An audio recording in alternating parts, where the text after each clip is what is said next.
All right, we're here with Fletcher Prouty, and it is now May 6th, 1989, beginning a series of questions regarding his book published in 1973 by Prentice Hall called The Secret Team. One of the most essential parts of post-World War II American political action and agendas seem to hinge on events that happened immediately after World War II. With the passage of the National Security Act of 1947, why don't you discuss the original intent of Congress of the role of the CIA as specified in this law? It's very important in trying to discuss the National Security Act of 1947 to be sure that we go back into the spirit and the thinking of the time. We had just ended the greatest world war ever fought in late 1945 with the surrender of the Japanese on September 2nd, 1945. Early in 1946, President Truman abolished the OSS. There was no longer a need for an operating organization of that type now that the war was over. But there were assets of the OSS, primarily such things as agents lists, who the agents worked with, and other activities like that you just can't abandon. They have to be taken care of. And these were placed in an office which was concealed in the State Department for quite a while. And also, President Truman, by presidential directive, created the National Intelligence Group and placed it under General Vandenberg, Army officer, but later the Chief of Staff of the Air Force, who had a considerable experience with intelligence matters. Both of these acts by President Truman were more or less standby. He knew that there would have to be some change in the law to act on these intelligence matters. At that time also, you'll remember that the Soviet Union had been our ally during the war, was not a stated enemy as it became very shortly after that. So that the National Security Act of 1947, written, the language of the law, written during 1946, was based pretty much on the reality of World War II and not upon the Cold War realities. Now, for those of us looking back, that's kind of hard to think about because we have so ingrained in us now the fact that the Soviet Union is the enemy, communism is the enemy, and that the Germans and the Japanese and the Italians, who were our enemy in World War II, are all now friends. So you must go back into that era and begin there when you talk about the origins of CIA and the passage of this very important law, the National Security Act of 1947. Because I was teaching a major course, a year-long course at Yale called The Evolution of Warfare, I was very interested, of necessity interested, in these activities of 1946 and 47 as part of my course. So I read everything I could get from the congressional hearings, from the newspapers, everything that was going in those years toward the creation of this law, this new law. What you could see was some rather practical things, and then you could see some indications of things that were going to come. First of all, the Army and Navy had to share their aviation interests with a new branch of the service, the Air Force. That was one of the things that the public recognized about this new law. We created then a single Department of Defense. We hadn't had one. And many of the many of the officers that had fought World War II did not like this term Department of Defense. There's a very basic distinction, especially in warfare, but in athletics, in sports, in competition, between being on the offense and being on the defense. On the offense, you know what you're doing. On the offense, you're planning something. If you're on the offense with a Department of War, as we used to have, it doesn't mean you're planning to fight, but it means you're ready to fight, and you let everybody know that. If you're on the Department of Defense, you're waiting for somebody else to make a move, and then you react. the philosophy of the entire military structure of this country changed with this business of the Department of Defense. And coming as it did right when we were the most powerful nation in the world, with an enormous Army, Navy, and Air Force, and the nuclear weapon, which nobody else had in that period, to put all of that on the defense was an enormous oversight. And those of us who were close to all that felt it that way. There was no way to say that the World War II armies of the United States were to go on the defense. That destroyed really the structure of the Army, and a lot of people on active service felt that at that time. I say that because this business of the communist, anti-communist bit, and the idea of a Department of War or Department of Navy as against Department of Defense, another major thing, was then joined by this new idea of a Central Intelligence Agency. Now, one of the problems during World War II was not that we did not have enough intelligence. It was that it wasn't coordinated. The intelligence that General MacArthur and Admiral Nimitz had in the Pacific was not always coordinated with the intelligence that General Eisenhower and General Bradley and their allies had in the European theater. And a lot of times Washington had different intelligence from different sources and didn't have the means to coordinate it properly for the overall benefit of our military forces who were fighting all over the world. And we had new ways of gathering intelligence. We had new electronic means. Radar was used to gather intelligence. We had aerial photography. We had all kinds of devices that were not in the ordinary James Bond intelligence of pre-war days. So the Congress understood from a lot of testimony from experienced military leaders that one of the greatest shortages and one of the greatest mistakes in the war was that we did not have coordinated intelligence. So when Congress wrote the language of this legislation for the CIA, and I printed this literally in the book so that anyone that wants to read it will see exactly what the law says. It said that the CIA is created to coordinate the intelligence of the rest of the government. And that was why it was created.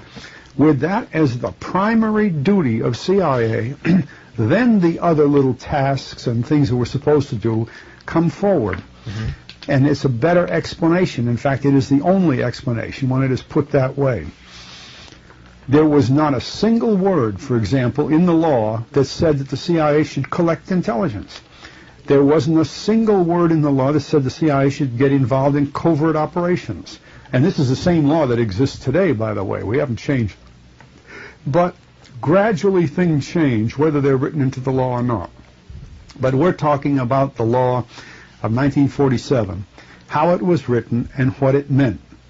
So that the people that first became members of this new CIA knew that their job was the coordination of intelligence. I have no doubt. The enormous move toward Cold War, anti-communism, and all that, all the buzzwords that we've lived on for the last 30 or 40 years, did not exist there, at least not strongly. It was coming over the horizon. While the National Security Act of 1947 was being written, primarily by men like the great lawyer Clark Clifford, close friend of President Truman's, and an enormously influential man in this period. While that was being done, Churchill had made his speech in Missouri about the Iron Curtain and the Cold War and those things. The country was beginning to move in that direction. The era, the strange McCarthy era, had not come, but it was inevitable. It was on the way. What to do with the nuclear weapons was underway at the time. For instance, our military had never had a weapon as dynamic as the atom bomb. And what is important about an atom bomb, as it is with a barrel of oil, is it has no real value until it's been delivered. Well, the organization most able to deliver the atom bomb was the Air Force. And immediately, war planners saw that to use atom bombs, we would have to have an enormous fleet of very large aircraft. And one of the first things they did was began to build a bigger and better B-29, which was the largest plane we had during the war. And finally, even the B-36 and then the B-52 to carry the atom bomb. They needed an enormous plane to do that. It was a monster of a device in those days. Well, these things began to shape strategy. Then as they began to think about this, if atom bombs were going to be used as the primary weapon, how were you going to put a navy and an army into the battleground that atom bombs had devastated or could devastate, either way? Because the enemy didn't have it. See, the enemy then, it used to be interesting. If you went to a military school in the 40s, you could talk about an enemy. But we were a Department of Defense. We weren't supposed to be talking about a particular enemy. And gradually, enemy became synonymous with Russia. And if we had opposing forces in a combat situation, we'd have the blue forces and the red forces. And we always knew we were the blue ones and that the Soviet. Gradually, this thinking came about. So while we were predominant with the nuclear weapon, it almost was ridiculous to think of any country as equal opposite force to ours. And that furthermore underscored the enormous mistake made in calling this military the Department of Defense. Because if ever we were strong on the offense, it was immediately after World War II. We weren't a defensive nation at that time. But we were made a defensive nation by the Department of Defense. I haven't heard many people discuss that in these so many words. I did in Yale when I was teaching. I used to talk about that a lot because I had hoped that was not really what was going to be the end of all this planning. Well, as the CIA started late in 47, it was primarily a rollover of World War II trained military people. The head of it was an admiral, Admiral Hillenkoetter. Mm-hmm. And I think out of the number that they had, over 5,000 were directly serving military people. They weren't reservists or anything. They were active duty people. And gradually, people from OSS and new recruitment began to fill up the agency. But that took years. That got into the Allen Dulles era in the Eisenhower administration. During the late 40s, the number of civilians that rolled into the agency gradually was a relatively small number. I say relatively small with respect to, say, today. And among them, though, were some very strong OSS residual members who were well-trained in the side of covert work that involves clandestine operations. And despite the fact that that was totally overlooked in the law, even so much as to suppress that kind of activity by not putting it in the law and not creating a budget basis for that kind of expenditure of funds, the people with that training came into the CIA. Certainly the military wasn't going to get into that business, nor was the State Department. So it was a question of where do you keep this?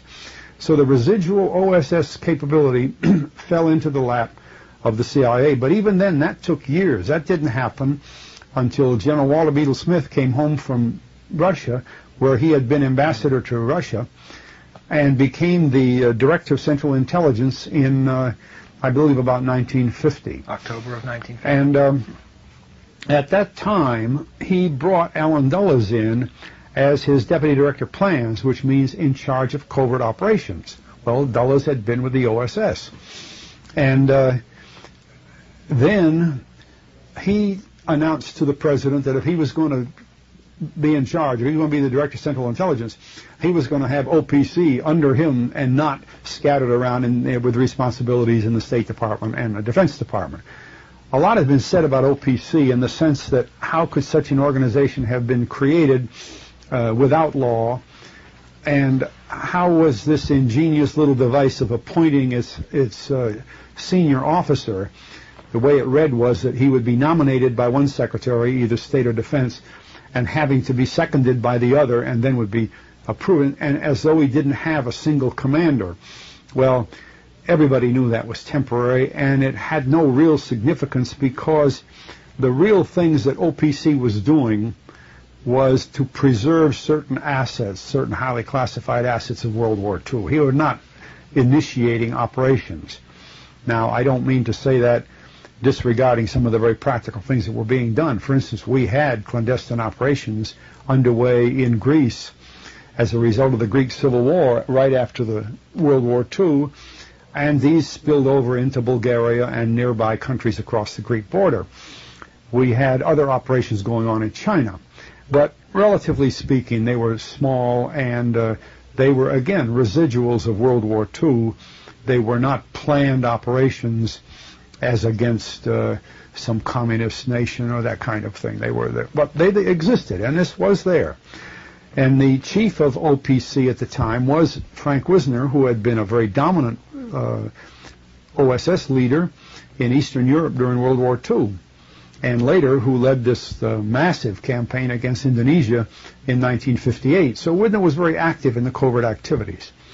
But when General Smith became the DCI, he insisted upon bringing that group into the agency. Now, strictly speaking, that was not supported by law. It was sort of an expedient. One of the most important facets of this National Security Act of 1947 was the creation of the National Security Council. We had not had something like that in peacetime in other years, not under Roosevelt and not before, and I don't even recall anything like that in the World War I period. What was decided was that there are times when, for purposes of national security, there must be top-level decisions, and that the President needed assistance in making those decisions. So the National Security Council, by law, is the President, the Vice President, the Secretary of State, and the Secretary of Defense. No others. They can invite others, and others do attend the meetings, but there are no other statutory members. If we relate that to today's affairs, in all these questions about the Iran and Contra hearings and all those problems, there could not have been a decision about covert operations involving the Contras or Iran or exchange of hostages or any of that without a decision from the National Security Council. That's by law. There's no other way to do it other than an illegal way, and I don't think that's ever even been assumed that there had to be decisions from the National Security Council. From my own experience and background, I just cannot believe that the members of the National Security Council during this Iran-Contra period have removed themselves from the whole thing as though they had nothing to do with it. That's preposterous. By law, they had to. If they didn't do it, they were derelict in their duty, and they should be tried for that. That's what the National Security Council was created to do. And in the 40s, the National Security Council met and created a directive which I believe is called 10-2.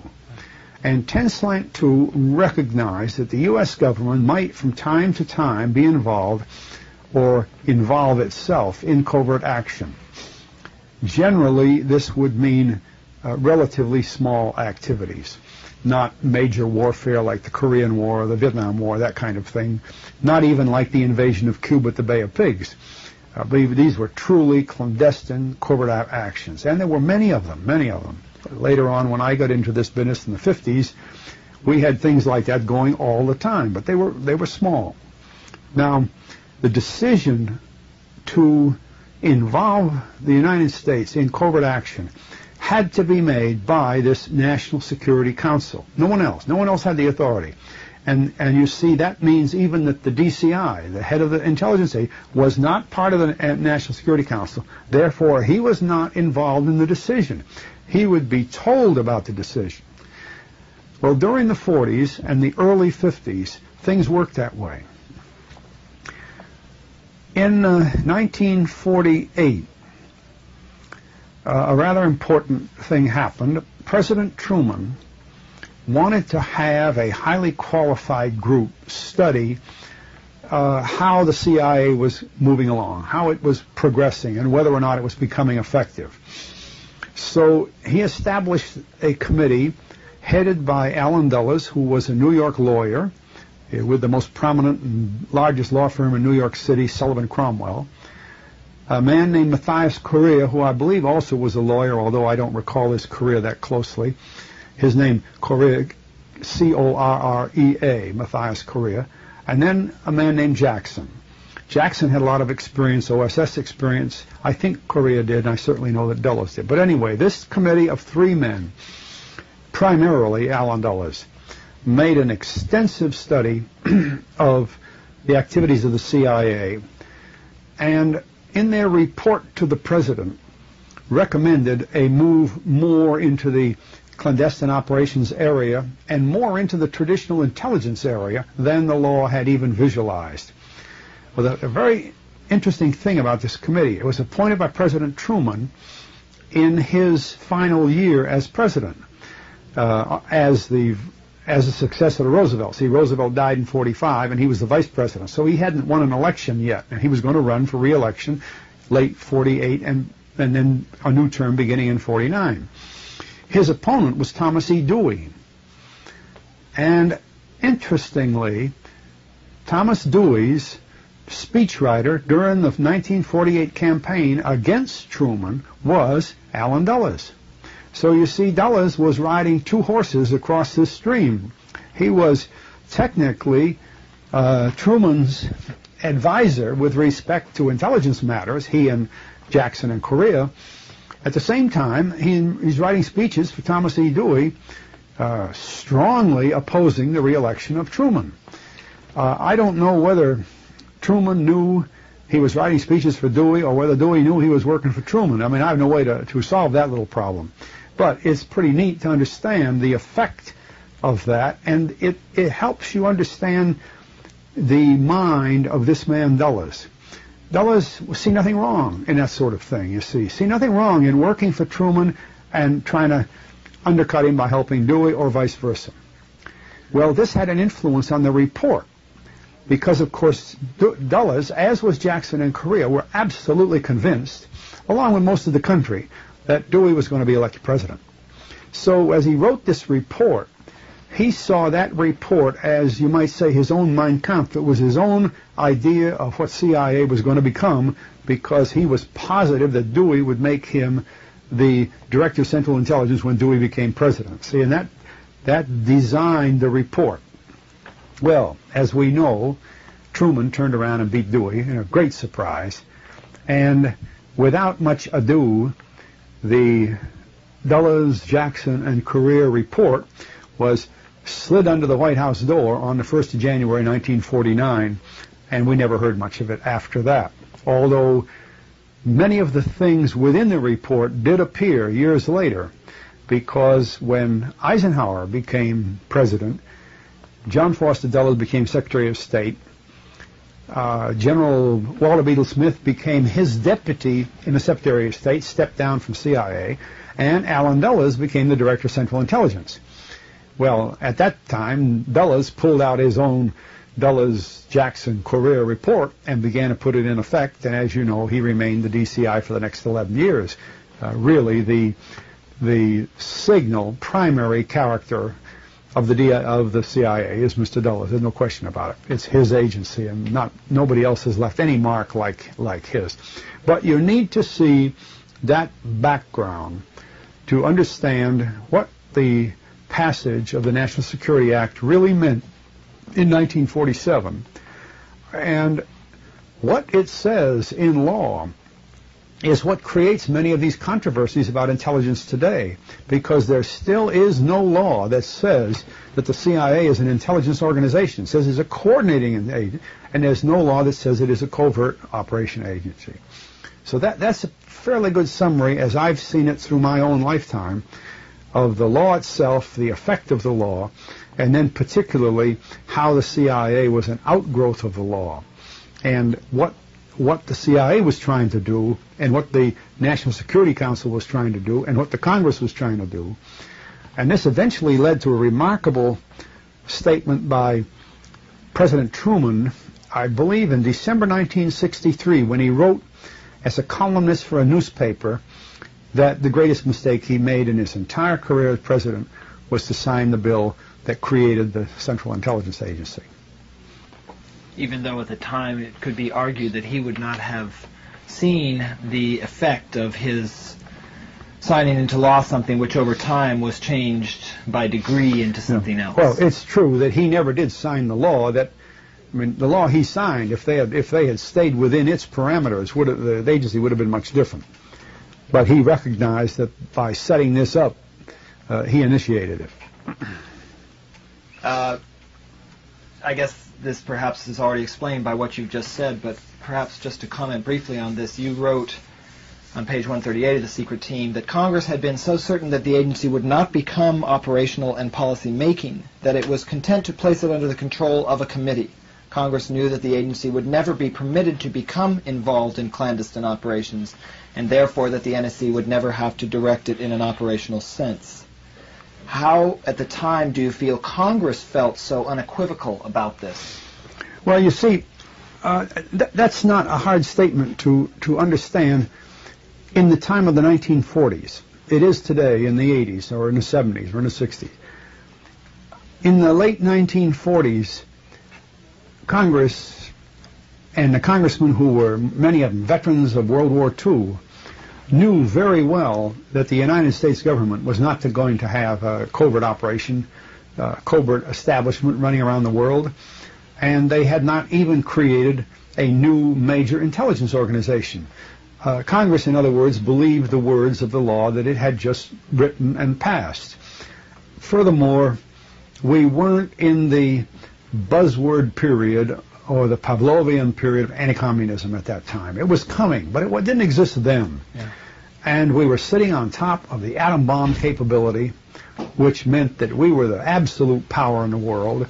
Things were so different in the late 40s that you can't take those statements without a lot of care and understanding and transpose them to either the 60s, the 70s, or 80s. It's just ridiculous. You have to read them in terms of the 40s.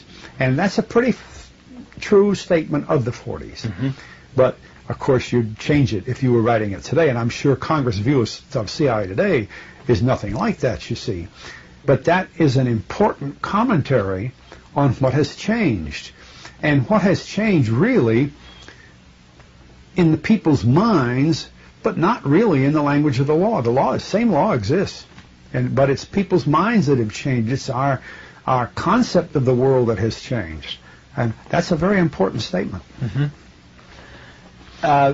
You do describe in fairly multitude of examples Allen Dulles' ability to, in effect, subvert the watchdog role of the NSC, which was intended to prevent such things as the CIA carrying out clandestine operations, by such moves as engineering the creation of such subcommittees as the Special Group 5412/2 that effectively neutralized such oversight functions as were intended to be carried out under the authority of the Operations Coordinating Board. Now, you've just mentioned how the OCB originally was set up to, in effect, have some supposed authority given to it by the Secretaries of Defense and State, and then how Walter Beadle Smith in late 1950, in a sense, regained that person's position as claiming it for himself, that person was directly under him.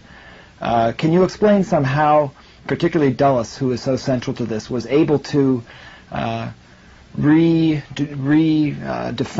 this watchdog role of the NSC over clandestine operations? Okay, first of all, let me make a technical correction to your question.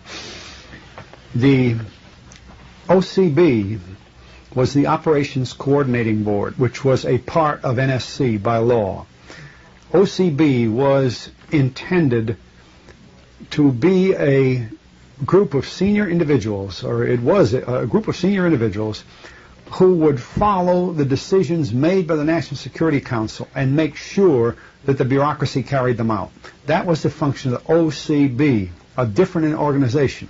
The Operations Policy, OPC, the Operations Policy Committee, was the residual OSS organization that was under Frank Wisner.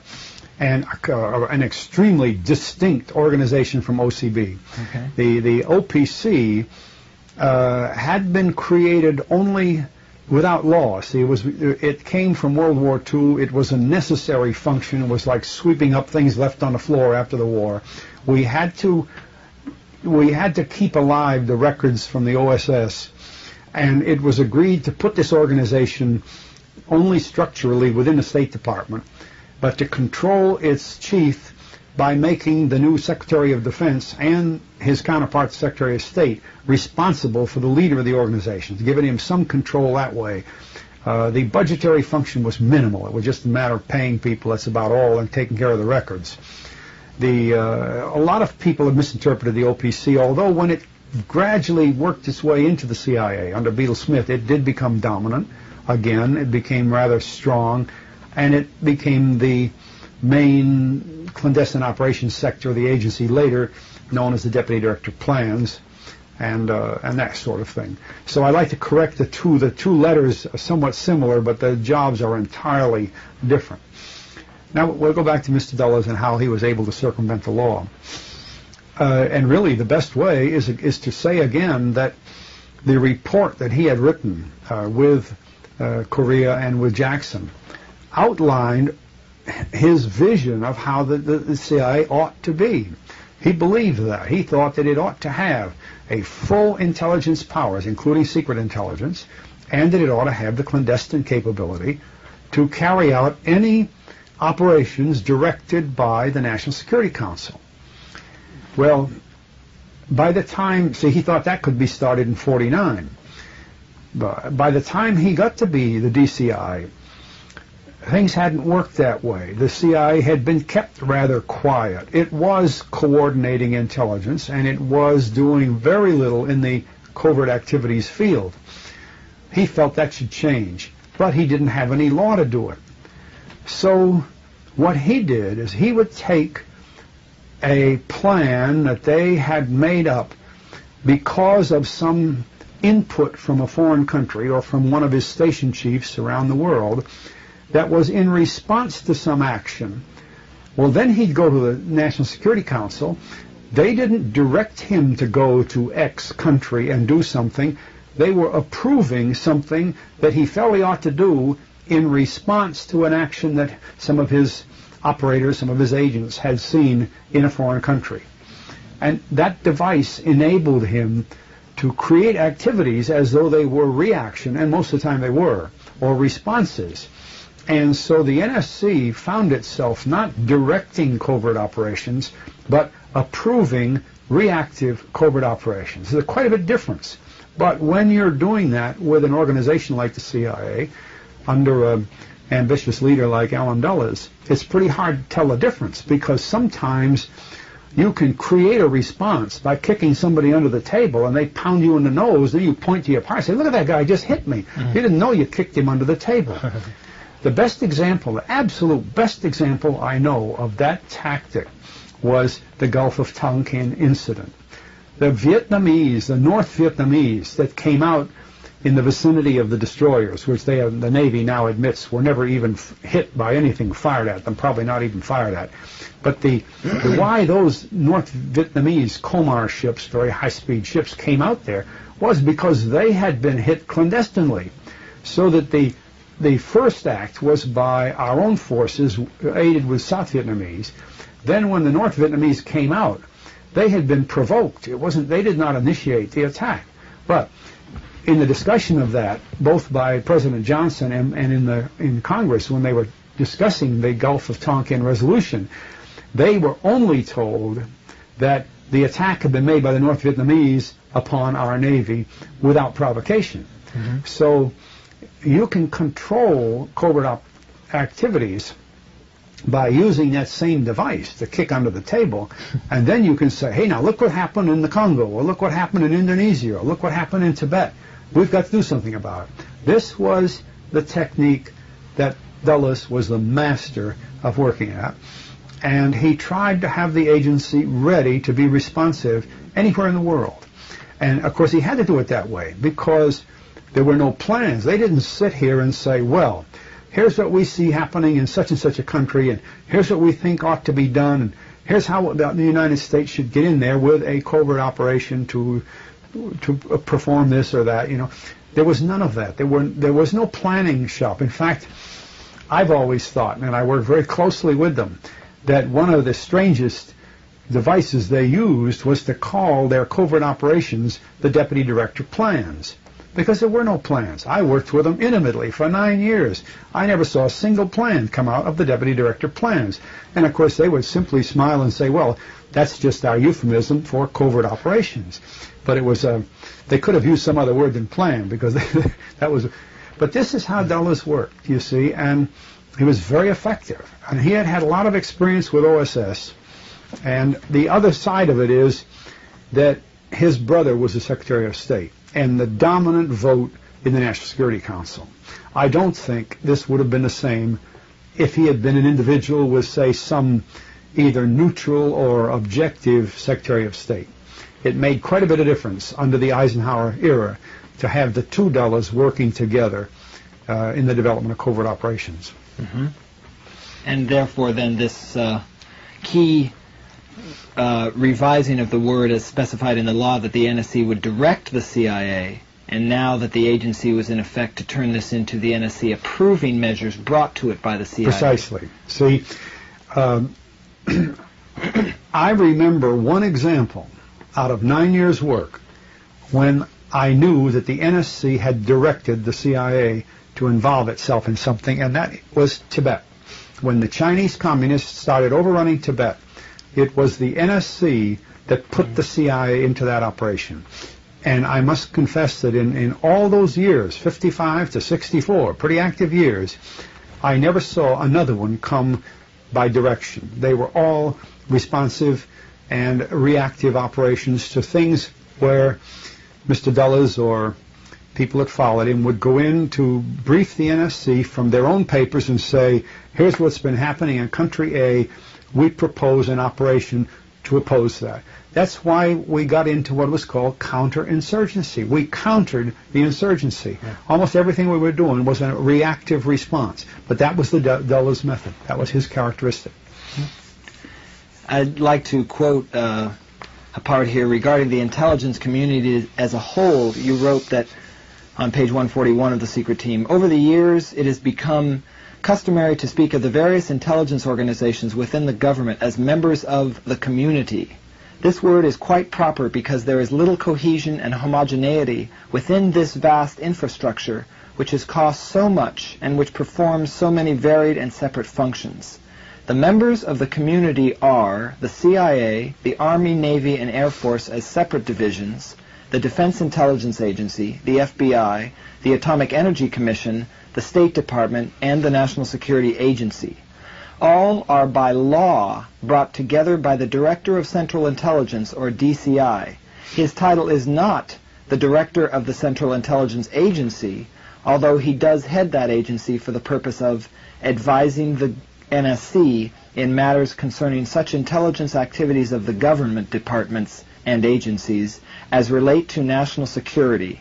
That's directly from the National Security Act of 1947. This is the DCI's first duty as prescribed by law. He is to advise the NSC of the activities of the other departments and agencies. Could you discuss the importance of the fact that all of the above-listed members of the intelligence community, quote, are by law brought together by the Director of Central Intelligence, unquote, and the implications of such an all-encompassing position?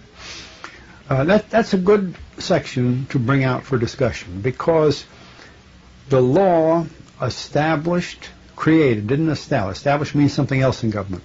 The law created the CIA to coordinate intelligence of the other branch of the government, as I listed them there. And the law specifically deals with the function of the Director of Central Intelligence. He is different from his organization. He is the Director of Intelligence over the other intelligence organizations within the scope of the law that established him. He's not their boss in a sense that the Navy intelligence operates for the CNO, for the Chief of the Navy. But as far as intelligence matters are concerned, and as far as coordinating intelligence matters, he's the director for the coordinating purposes. It's quite a clear distinction, but you can see it does get waffled around. And certain of the intelligence assets of various departments, we'll say the Navy, are very independent. Navy's intelligence organization goes way back to Revolutionary War days.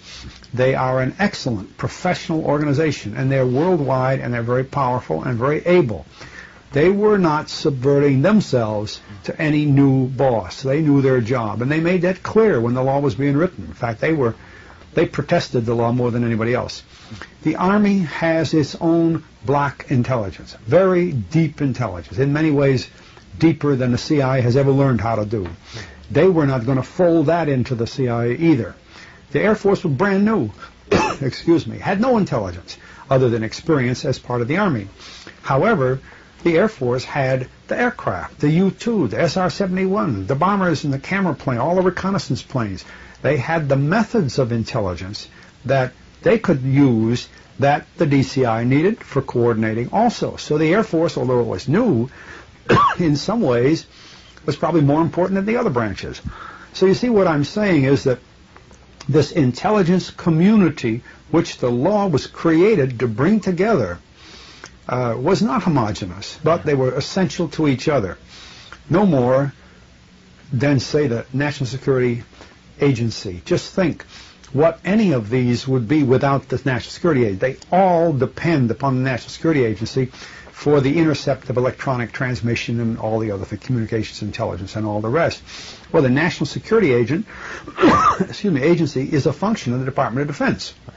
In fact, the office where I used to be assigned was responsible for directing the National Security Agency in order that we could coordinate it with state and CIA and the others ourselves to make sure it was effective. A very nice way to do this thing, and it was important in those days. So there is an intelligence community of great importance and great significance to each one of its components.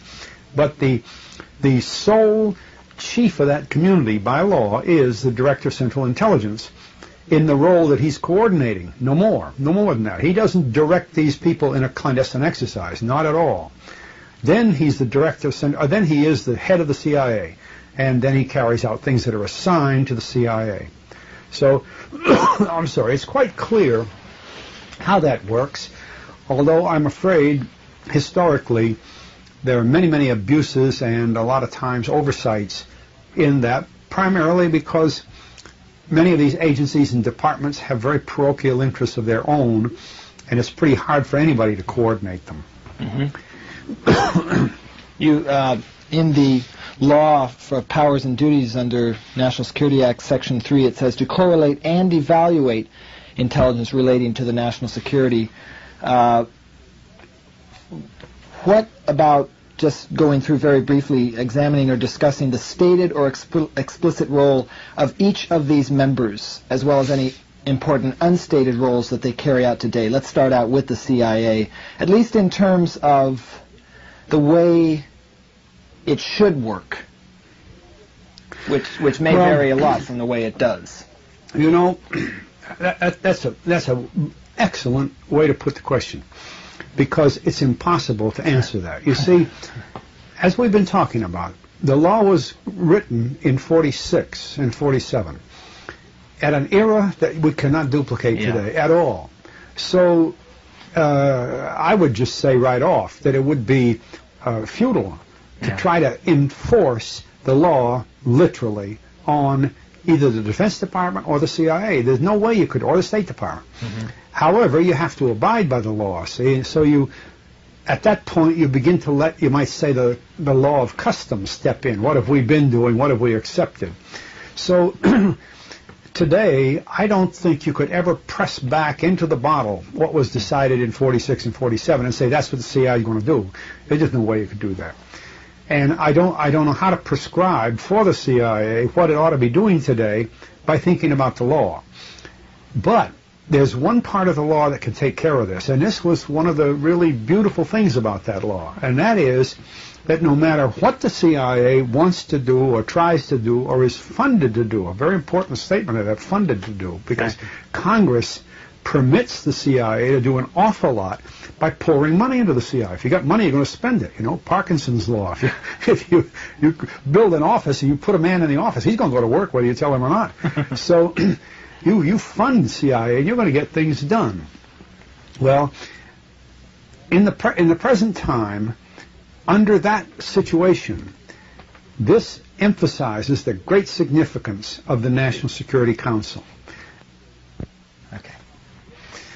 Now, this, what we've been talking about, emphasizes the very great importance of the National Security Council. If the President, the Vice President, the Secretary of State, and the Secretary of Defense can't handle the CIA, nobody can. Mm-hmm. And if they permit the funding from Congress or any other really covert work to put CIA into areas that they didn't approve, it's their fault. Nobody else's.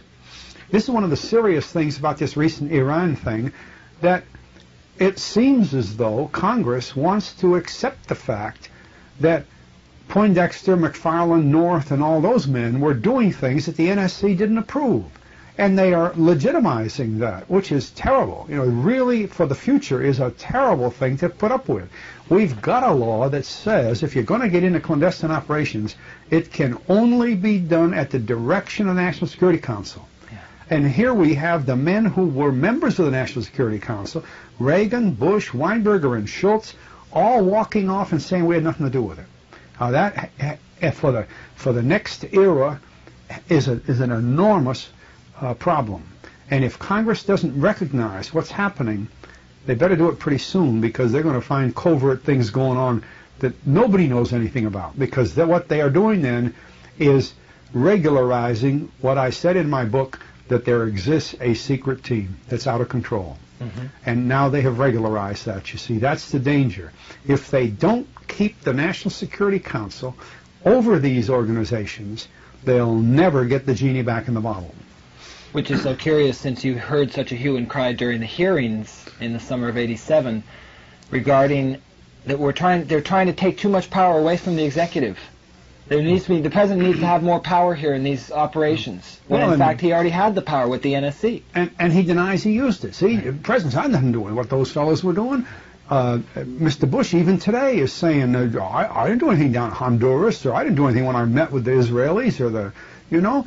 It's appalling, because if they're going to accept that, they're denying the role of the National Security Council, and then they're permitting almost anybody else in the government to run covert operations. Yeah. Now, that's something else people need to understand about covert operations. We talk about the CIA being in charge of covert operations. Almost any branch of the government gets into covert operations, and they do it in a team fashion.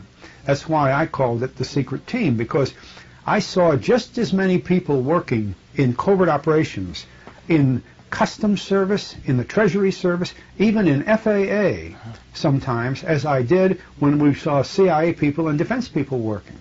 It just depends on what type of operation you're in or who wants it done. Mm-hmm. It's not the CIA all the time, although they all get together and say it was the CIA. The CIA might have just had a representative in there. Or the CIA would provide its special communications and its other facilities that they have. As we heard in the case of Ollie North and the others, they had these special communications devices and all that. But other people were doing the jobs, you see. So we have to learn a lot more about how these things are done. But if we deny the role of the National Security Council, we're going to be in very, very deep trouble. There'll be no one in charge at all. Mm-hmm. Mm-hmm. A very central point, it seems, in the Secret Team book was your qualifying people who were working either within the military or then in a position, say, inside the Central Intelligence Agency. Could you please, regarding this term military, clarify the use throughout this book of the 4 examples of different types of military personnel you define? Well, now, in ordinary agency business, there's a need for close relationship between the agency and the military departments. So hundreds of experienced intelligence officers are assigned to work with the CIA. The distinction is they're paid by their service. They are under the control of their service commanders. But they sit in a CIA office and work with the CIA for the purpose of coordinating intelligence. They bring to the CIA certain assets that it doesn't have, and the CIA exposes to them certain assets, so they work together. That's one thing. The next thing, there are certain military officers that the CIA needs to have for its own purposes. Let's say pilots, all right, as one career field, helicopter pilots or aircraft pilots, so on. So the CIA will pay the Department of Defense for, say, 100 pilots who will be assigned to CIA. The CIA reimburses the Department of Defense for those men, and strictly speaking, they work as employees of the CIA. The Defense Department, if it wishes, could hire 100 more pilots within its limits, you see, because it has this money from the CIA. Now, in every case of that, by the way, the man who is assigned is a volunteer. He doesn't have to go. He's not being assigned by the military. He's accepting an offer from the CIA. What we do is we keep dual records because we don't want to penalize either his military service or his retirement benefits and all that. He's still a government employee. This is a very technical area we start getting into there, but that's a second use. You see, they take these people over there as they do people from agriculture or as they do from FAA. They need certain other assets which they pay for. Then we have an extensive group of people in the reserve. They can be called to active duty. They can be employed as civilians by CIA and then, with the permission of the Defense Department, called to active duty. And, of course, they're paid for by the CIA. They work for the CIA. They're CIA employees. But only in certain jobs are they permitted, by agreement with the Defense Department, to put on their uniforms, carry defense ID, and work, maybe in a friendly country or maybe in a marginal country. Like we have organizations in Athens, in Australia, in many countries around the world where military officers are assigned, but the CIA is using their capability. So there's a third group. And I think if we would go another step further, there are certain, this is a pretty rare case, but it existed, certain CIA men who have to be assigned to certain countries for specific duties, but in no way the CIA can tell that country, look, I'm sending you a CIA agent. They sometimes say this is a man is with the State Department, Foreign Service officer, but very frequently would say this man is a military officer. And with the approval, with the cognizance of the Defense Department, they take just Mr. X and call him Commander Jones. And he's made him a Navy commander and everything, and ostensibly he's a Navy commander. And he never been on the military roles before, but he works for CIA. So you can have those 4 different roles simultaneously, and they exist in large numbers, thousands. During my day, I think we had over 5,000 people in these various categories, and they're effective around the world. In fact, I can remember a meeting when President Diem in Saigon said, I have a real problem here. I have all these generals who are military generals, but I find out they're really CIA. How do I know who's CIA? And of course, in his country, there were more CIA generals than there were military generals. So he had a right to the question. Well, the same has happened in other countries, but usually it's kept pretty quiet, and the people are there for specific jobs. There are not generally abuses of the situation. We know what's going on, and at least in the days when I was intimate with this situation, we were kept very well informed in the Defense Department about these. We knew these agreements existed, and the people were taken care of very carefully, and we kept it on the books under the regulatory base of reimbursement. We made them pay us money for these people when they were our military people.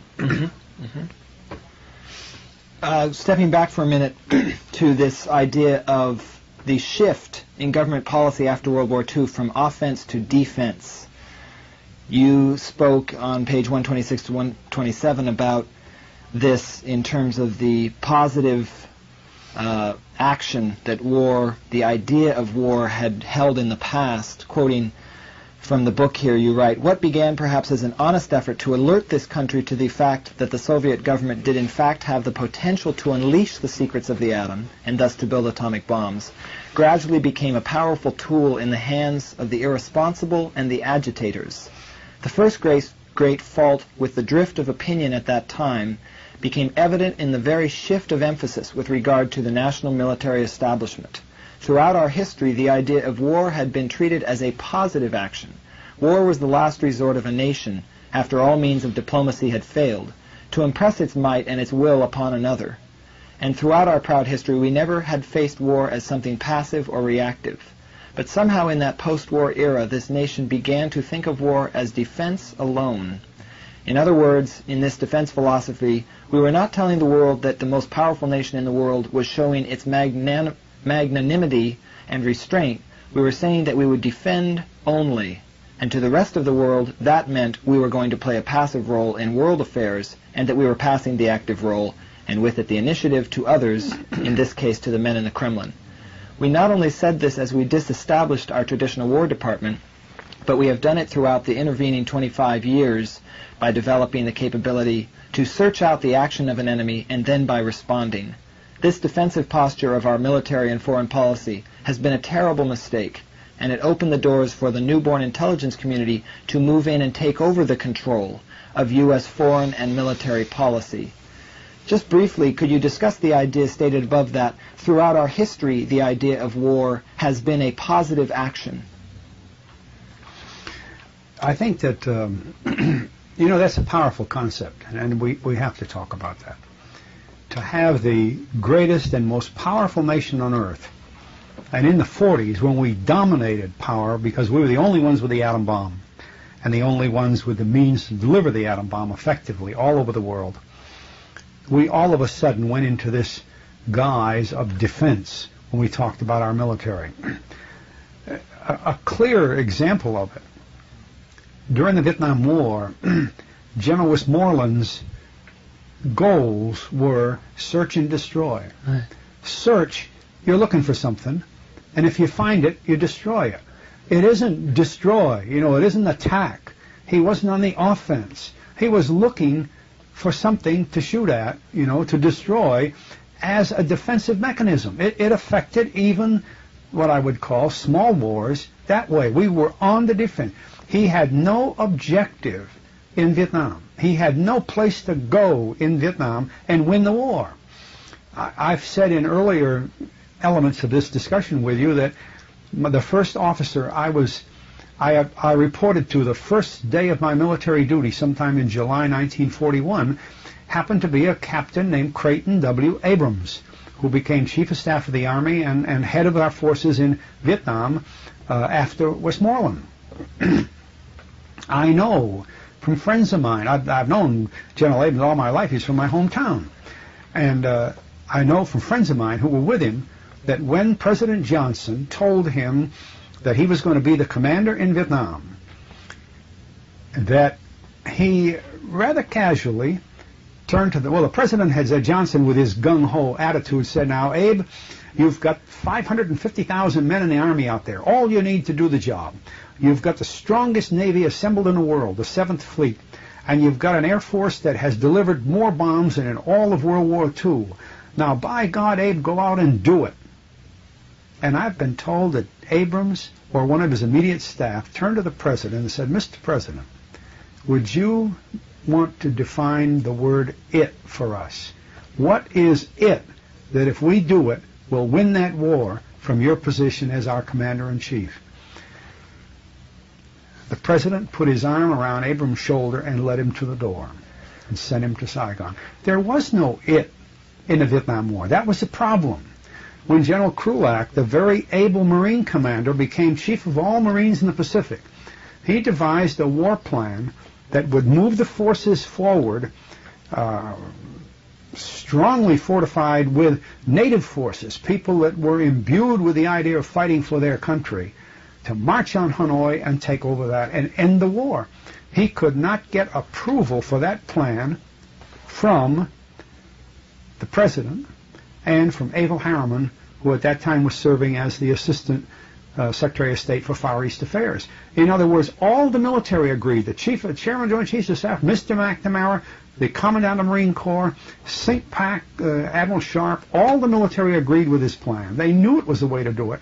But Averell Harriman, a civilian, and President Johnson, a civilian, imbued with the idea of we're on the defense, couldn't see that, and they denied General Krulak the permission or the direction to go and do it, just what President Johnson wanted them to do. Well, that's making an example out of the statements, but you see, that's what happens. Warfare, probably best defined by Clausewitz, is an all-out action of a certain country. It is total action. It's not halfway, it's not divided, it's not graduated, it's total. Well, you can't make total defense. You have to make total offense, even if you're in a defensive position. If you're in a siege in a fort, you'd be thinking about offense because you're thinking of getting out of there. You're going to die if you stay there, you see. Offense is the core of war. Clausewitz lists 9 principles of war that have been the same ever since men were throwing stones at each other, on up to atom bombs. The primary principle of war is the objective. If you don't know what you're doing, you got no business going to war. That is the antithesis of the idea of having a Department of Defense. And this is very important for our country. We don't know why we have a military.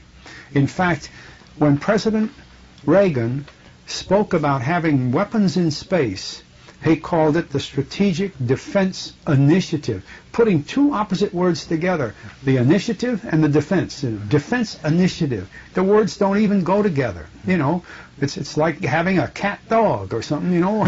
You can't do it. Well, this is how bad the thinking about warfare has become in this country. And it isn't because people have become less able. It's because they are unable to assimilate the power and the threat of nuclear weapons. And today, the power and the threat of the biological weapons, such as AIDS. AIDS is a weapon, and don't forget it. It was developed by the Defense Department, and it's a weapon. And people need to know that, and they should never forget it. It is a biological weapon created by the Defense Department, funded by Congress. That's all a matter of record. It is not a disease that came out of some cellar somewhere by mistake. So, and this is why people don't know how to assimilate the idea of warfare. They don't know what to do with hydrogen bombs that can erase a whole city in seconds. And they don't know what to do with AIDS as a weapon. It gets away and they can't stop it. Well, that's the basic problem we're having today when we talk about warfare. We have forgotten how war is waged.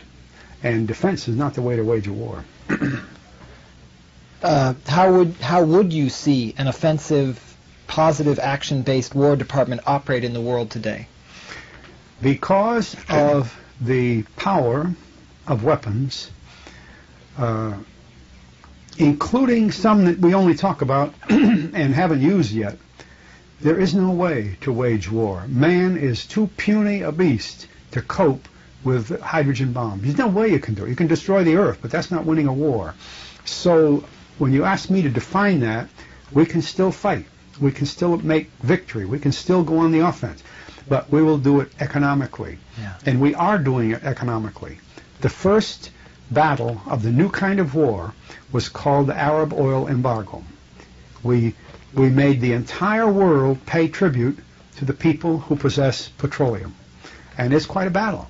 And it separates the winners and the losers, but that's the new battle. The second battle is being prepared, and it will be the battle over food. And this blends in with the idea that increasingly we hear of Malthusianism. We are beginning to agree or to permit the concept of genocide because of too many people on Earth. Well, that fits in with this next battle that's coming up. Petroleum, in a sense, is a luxury. You can walk to work. You don't have to drive to work. But when the battle becomes the battle for food, there's no alternative. You have to have food. And this is, war still is on. See, people's minds are still, we're ready to fight. Terrorism is a function of this, but terrorism is not war. Terrorism is mosquitoes, and you kill mosquitoes if you can. But food becomes a weapon of war, and there's no way we can have a war anymore. War is done when you're talking about divisions, battleships, bombers, because of hydrogen bombs. Right. Would there be any way through the thicket, with the benefit of hindsight, that you would see possible such a form of a department of government having been retained and maintained in the years immediately after World War II, with all the accompanying pressures and transformations of that time? I suppose the answer would be no, because of the nuclear capabilities. Yeah. You see, the leading commanders immediately after Hiroshima had no trouble in seeing that if you replicated that around the world, you'd just do it until the world was ashes. Well, when the Russians perfected the hydrogen bomb, and remember, the Russians initiated the hydrogen bomb, perfected it first. We did it second. We could immediately, we knew they had exploded a weapon, a device, equal to about 50 megatons.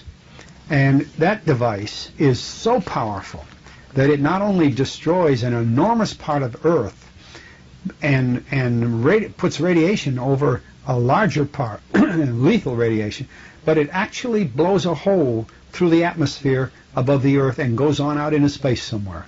It's beyond control on Earth entirely. Well, our leaders recognized that as far back as 40s and early 50s.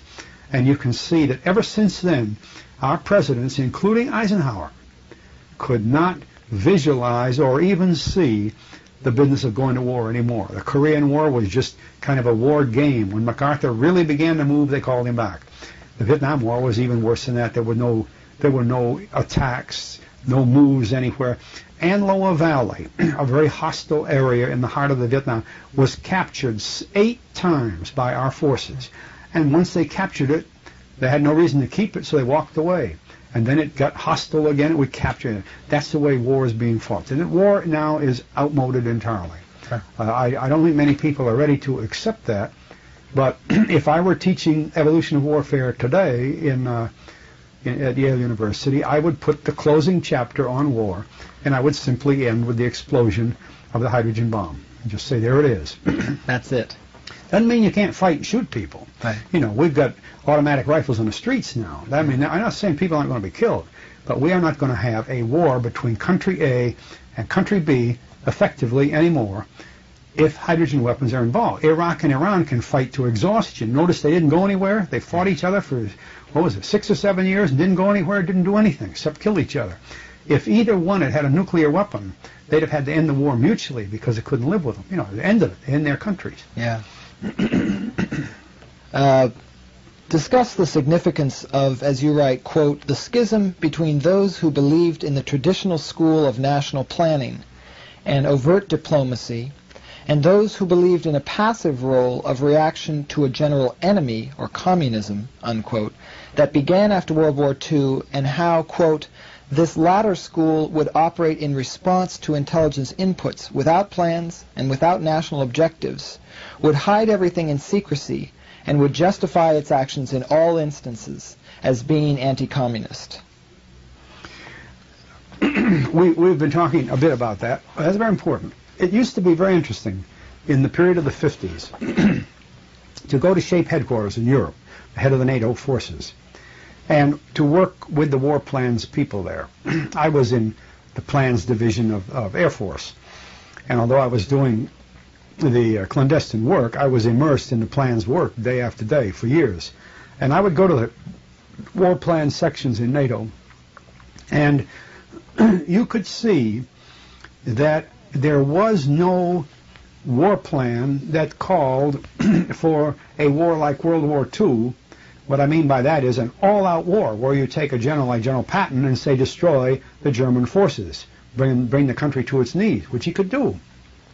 In a modern war plan, if you wanted to destroy, we'll say, East Germany, you'd put You'd just push a few buttons and some rockets would fly over there and the nuclear weapons would fall, and you say, what's next? You know, that's the facts. So it was interesting to see in this transition period of the 50s when some people began to realize that's where the position we were in, and warplane had no place to go. And then over here, the people who were the officers that I described earlier working for the CIA, who were saying, yes, but we need to fight communism, and we can go in there and stop this insurgency, so we'll run a counterinsurgency program. And you know, it was the CIA that took the special forces who were designed to do post-strike work in a nuclear war and gradually moved special forces over into the civic action counterinsurgency side of the business. And they realized that if there was going to be any activity, they could promote that activity their way. You know, counterinsurgency type or covert operations, covered in secrecy and all that. But that's far removed from warfare. But it is a very lethal activity, going all the way up to the Vietnam War. It can once you start a fire going, no telling how far it's going to burn. You just keep throwing more fuel on a flame and it'll burn.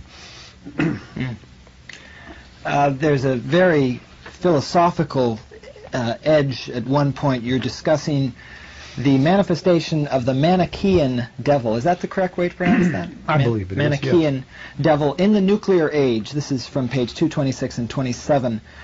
Quoting, those who believed that our only road to salvation lay in greater stockpiling of atomic bombs, those who argued that it must be the hydrogen bomb, and those few who said that it must be both, all perhaps without common intent, began to create the idea of the enemy threat. It was coming. It was inevitable. The things that have been done since that period in the name of anti-enemy would make a list that in dollars alone would have paid for all the costs of civilization up to that time with money to spare. Such an enemy is not unknown. Man has feared this type of enemy before. It is human, and more than that, it is a social trait to dread the unknown enemy. This enemy is defined in one context as the Manichaean devil. Norbert Wiener says, quote, the Manichaean devil is an opponent, like any other opponent, who is determined on victory and will use any trick of craftiness or dissimulation to obtain this victory. In particular, he will keep his policy of confusion secret, and if we show any signs of beginning to discover his policy, he will change it in order to keep us in the dark, unquote. The great truth about this type of enemy is that he is stronger when he is imagined and feared than when he is real. One of man's greatest sources of fear is lack of information.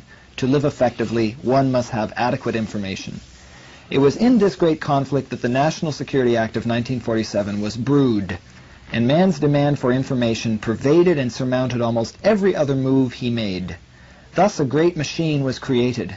All of the resources of this country were poured into a single Department of Defense, defense against the great Manichaean devil which was looming up over the steppes of Russia, with the formula of the atomic bomb in the one hand and the policy of world communism in the other. Our statesmen foresaw the Russian detonation of the atomic bomb in 1949 and the concurrent acceleration towards the hydrogen bomb as soon as thereafter as possible. So they created the Atomic Energy Commission in January of 1947 and then the Defense Department in September of 1947 and gave both of them the eyes and ears of the CIA to provide the essential information that at that time was really the paramount and highest priority. The AEC was ordered to achieve both goals, the second-to-none atomic bomb stockpile and the hydrogen bomb, and the DoD was ordered to create the global force that would defend this country against the giant of the Soviet Union and all other nuclear powers. Discuss the significance of, quote, the transfer in January 1947 of the great nuclear weapon technology to the Atomic Energy Commission. Well, we'll start with that final question because it's an important one. The atom bomb, as you know, was developed under the Manhattan Project, which was part of the Army during the war. It was obvious that at the end of the war, there would have to be a continuing development with atomic weapons, fission weapons, that there would also probably be peacetime use of these weapons, that the ability to manufacture these rare materials, plutonium and the like, for the weapons was an enormous facility and would have to be run by someone. And yet, it was inadvisable to keep that in the Army. It was felt this should be under national control, more or less like for coordination, almost like the CIA to coordinate all this.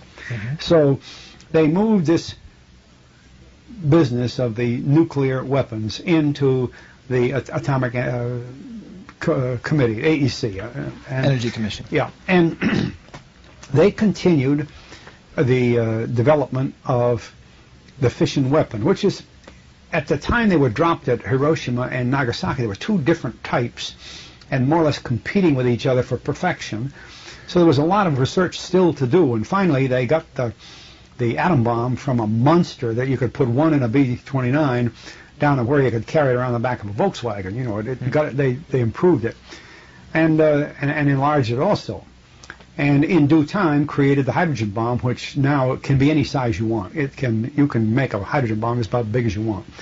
So this was put under the Atomic Energy Commission, as well as the development of nuclear power and to a degree space materials and so on.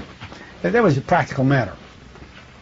The other side of this thing, the Manichaean devil, is just another way of talking about the Cold War. Yeah.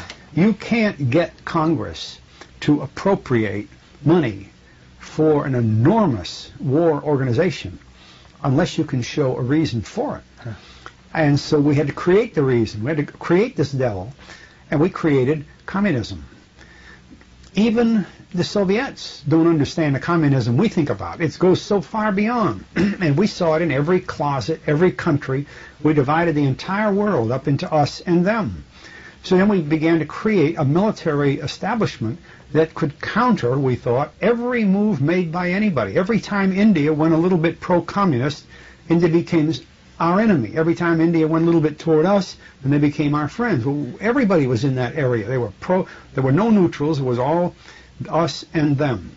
Well, this has resulted in the expenditure of $6 trillion for armaments, most of which can never be used effectively. There is no way to use them effectively. Even in Vietnam, we dumped 2.5 times as much bombardment onto the ground in Vietnam as we did in all of World War II. To what effect? We killed a lot of people, we uprooted a lot of trees, and so on, but there was no really military effect of that. Well, that's the way the rest of our establishment is. They could have been hydrogen bombs. In fact, you know, we had nuclear weapons in Indochina. Fortunately, we didn't use them, but they were there. So, but on the other side of it, if you create this devil, and he's in every closet around the world, then you can justify having a 600 fleet navy and a something or other wing air force and an enormous army, because you keep telling the Congress and the American people that, my goodness, this great enormous devil is going to leap out of a closet any day at any time. The war could start here or it could start there, and we've got to be ready for the whole world. And that's how you spend the money. Even though you can't prove what you're going to do with the money, you spend it. You see, the devil scares you so bad that you don't think anymore. You just, even the Strategic Defense Initiative, this thing that was going to cost billions and billions, now we spend for a B-2 bomber, which is supposed to be stealthy.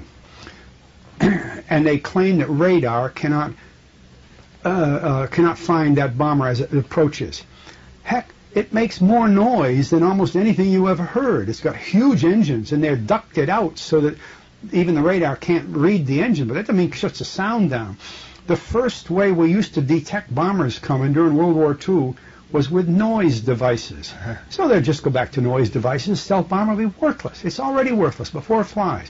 And the most expensive airplane spent $65 billion on an airplane that can't get in the air yet. And when it does, all the enemy, you say, will have to do is, instead of use radar, use audio, listen for it, and they know it's there. So we don't even know what we're doing. So that's what this Manichaean devil does. And an interesting little side, listen for it, and they know it's there. So we don't even know what we're doing. So that's what this Manichaean devil does. And an interesting little sideline about Vietnam. The Vietnam escalation modestly began in the Kennedy era. and Kennedy was said to have around him the Irish Mafia. If you know much about the lore of old Ireland, you'll know that the Irish mother would tell her bothersome child, if you aren't a good boy, the Kong will get you. The Kong will get you. The Kong was a ghost in the closet, see? Well, in Vietnam, the word for a beggar is a Ka, K-H-A. And they were briefing about these beggars, these troublemakers in Vietnam, and they were calling them the Viet Cong. Well, Kennedy's young Irish Mafia men who did not know much about Vietnam thought they were talking about the Viet Cong, the devil in the closet.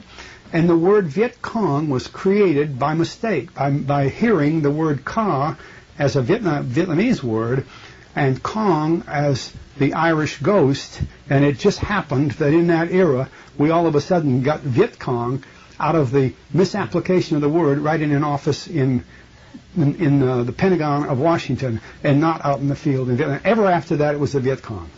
Well, that's how we create our Manichaean devils. That's how we create our opposition. That's how we spend $6 trillion. You write further on concerning the realization of the Dulles-Jackson Correa's report's method of placing CIA agents throughout the government, quote, many of these people who have reached positions of great responsibility, I believe that the most powerful and certainly the most useful agent the CIA has ever had operates in just such a capacity within another branch of the government, and he has been there for so long that few have any idea that he is a long-term career agent of the CIA. Through his most excellent and skillful services, more CIA operations have been enabled to take place than can be laid at the feet of the agency, at the feet of any other, more legitimate agent. This was the plan and the wisdom of the Dulles idea from the beginning. On the basis of security, he would place people in all areas of the government, and then he would move them up and deeper into their cover jobs, until they began to take a very active part in the role of their own organizations. This is how the ST was born, the secret team. Today, the role of the CIA is performed by an ad hoc organization that is much greater in size, strength, and resources than the CIA has ever been visualized to be. So the first question I have here would be, how, quote, on the basis of security, unquote, would Allen Dulles, quote, place people in all other areas of the government? Well, one of the first things that I realized was that it was Mr. Dulles' desire to have the office that General White asked me to create in the Air Force headquarters in order to create a focal point system. And as Mr. Dulles told me later, he said, I don't want various people from my agency going into the Pentagon and dealing with different people there and therefore uncovering the activities of the CIA to a large number of people, because obviously such a ring would then proliferate to others, and if they wanted submarines, they'd have to bring in some Navy people, and if they wanted helicopters, they'd have to talk to some Army people. He said, I want a focal point. I want an office that's cleared to do what we have to have done, an office that knows us very, very well, and then an office has access to a system in the Pentagon, but the system will not be aware of what initiated the request. They'll think it came from the Secretary of Defense. They won't realize it came from the Director of Central Intelligence. So you see, the Dulles philosophy was to control the focal point area. This led then to the creation of focal point offices everywhere. And as I established this Tab 6 organization, we called it, in every major staff area within the Air Force, because that was my jurisdiction at the time, I would have cleared people, another focal point, you might say a sub-focal point, a person I could go to who had been given ahead of time the authority to do whatever it was that he was authorized to do. And we stressed that authorized business. He would have to be sure he had orders either from my office or directly up to the Chief of Staff, and that we knew what we were doing for CIA. Well, this leads to another step you might call breeding. we had to work with various agencies of the government, not just the Defense Department. We had to have contact points in the State Department, in the FAA, in the Customs Service, in the Treasury, in the FBI, and all around through the government, up in the White House. And gradually we wove a network of people who understood the symbols and the code names and the things we were doing and how we handled money, which was the most important thing. And then we began to assign people there who those agencies thought were from the Defense Department, but they actually were people that we put there from the CIA. This led to the creation of a system of powerful individuals, people whose jobs were quite dominant in some of these other agencies, especially after they'd been there 2 or 3 years, because we put them in there by talking to the top man, the cabinet officer or the head of the agency, and we'd say, this man is being placed here so that he can facilitate covert activities and so that he can retain the secrecy that's required, and he will keep you informed at all times. Well, in the bureaucracy, the top people move faster than anybody else, not the bottom people. And so the man we had explained that to maybe a year and a half earlier would be transferred or leave the government, but our man is still there. So 1 or 2 cycles of that, and that agency might not even know that guy was there anymore. They would, and I mean, what his origins were, they would think he was just another one of their own employees. And as a result, he became extremely effective, because if we wanted something done, I remember a rather very sensitive operation that I needed some information on, and I needed it from the FBI. I didn't go to the FBI. I went to this guy that we had planted, and he got it twice as fast and in a much better form than I would have gotten from the FBI. Even though I was at that time working from the Office of Secretary of Defense, we had no trouble working with the FBI. It was just to facilitate it. Yeah. These people became very, very adept. By the same token, people that were employees of CIA agents were assigned, even in the Office of the Secretary of Defense. We had certain people there who were CIA employees. Ed Lansdale worked for CIA all his adult career. A person named Frank Hand worked there. Now, the people in the Pentagon thought they were ordinary military employees. They didn't realize. Well, just to give you an example, Colonel Lansdale was a full colonel in the Air Force. That was his cover story. And he had been a full colonel for a few years. And the Air Force was promoting some men to general. The question came up, would Lansdale be eligible? And I told Mr. Dulles personally, I said, you can make Lansdale a general if you just write a letter to General LeMay, because you're going to pay the bills anyway, and not the Air Force.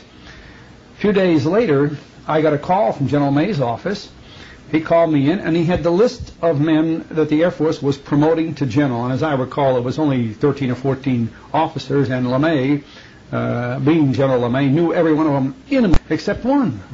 I don't know who the hell he is. I'm not going to promote him to a general. And I said, well, don't you have a file on him? He said, yes. He opened it up, and the top letter was from Allen Dulles. I said, he's a very important man for Allen Dulles. It's okay, I'll promote him. Just like that. Well, that's a good way to get a promotion, you see. But that created a very important job within the structure of the Office of Secretary of Defense. Frank Hand had been there for years in the same way. Frank was a civilian of, I always wrote that he was the most important agent that the agency had, because he was operating daily and effectively as a member of the Office of Secretary of Defense. And you can think of the things that a person in that capacity can do when his home base really is CIA. Well, although people didn't believe this when they first heard it, there are assignments like that in the White House. There are assignments like that in the State Department. It's hard to tell the difference, you might say, between Bill Bundy, who was a longtime CIA employee, and McGeorge Bundy, who was in the White House with Kennedy. The two brothers certainly want to act side by side. They have the same goals and the same intentions. Well, there were many things that duplicated like that. So that it wasn't long before, and I'd say by the end of the 50s, early 60s, before we had spread through the government what I called a secret team, a group of people who really knew how to operate the CIA business.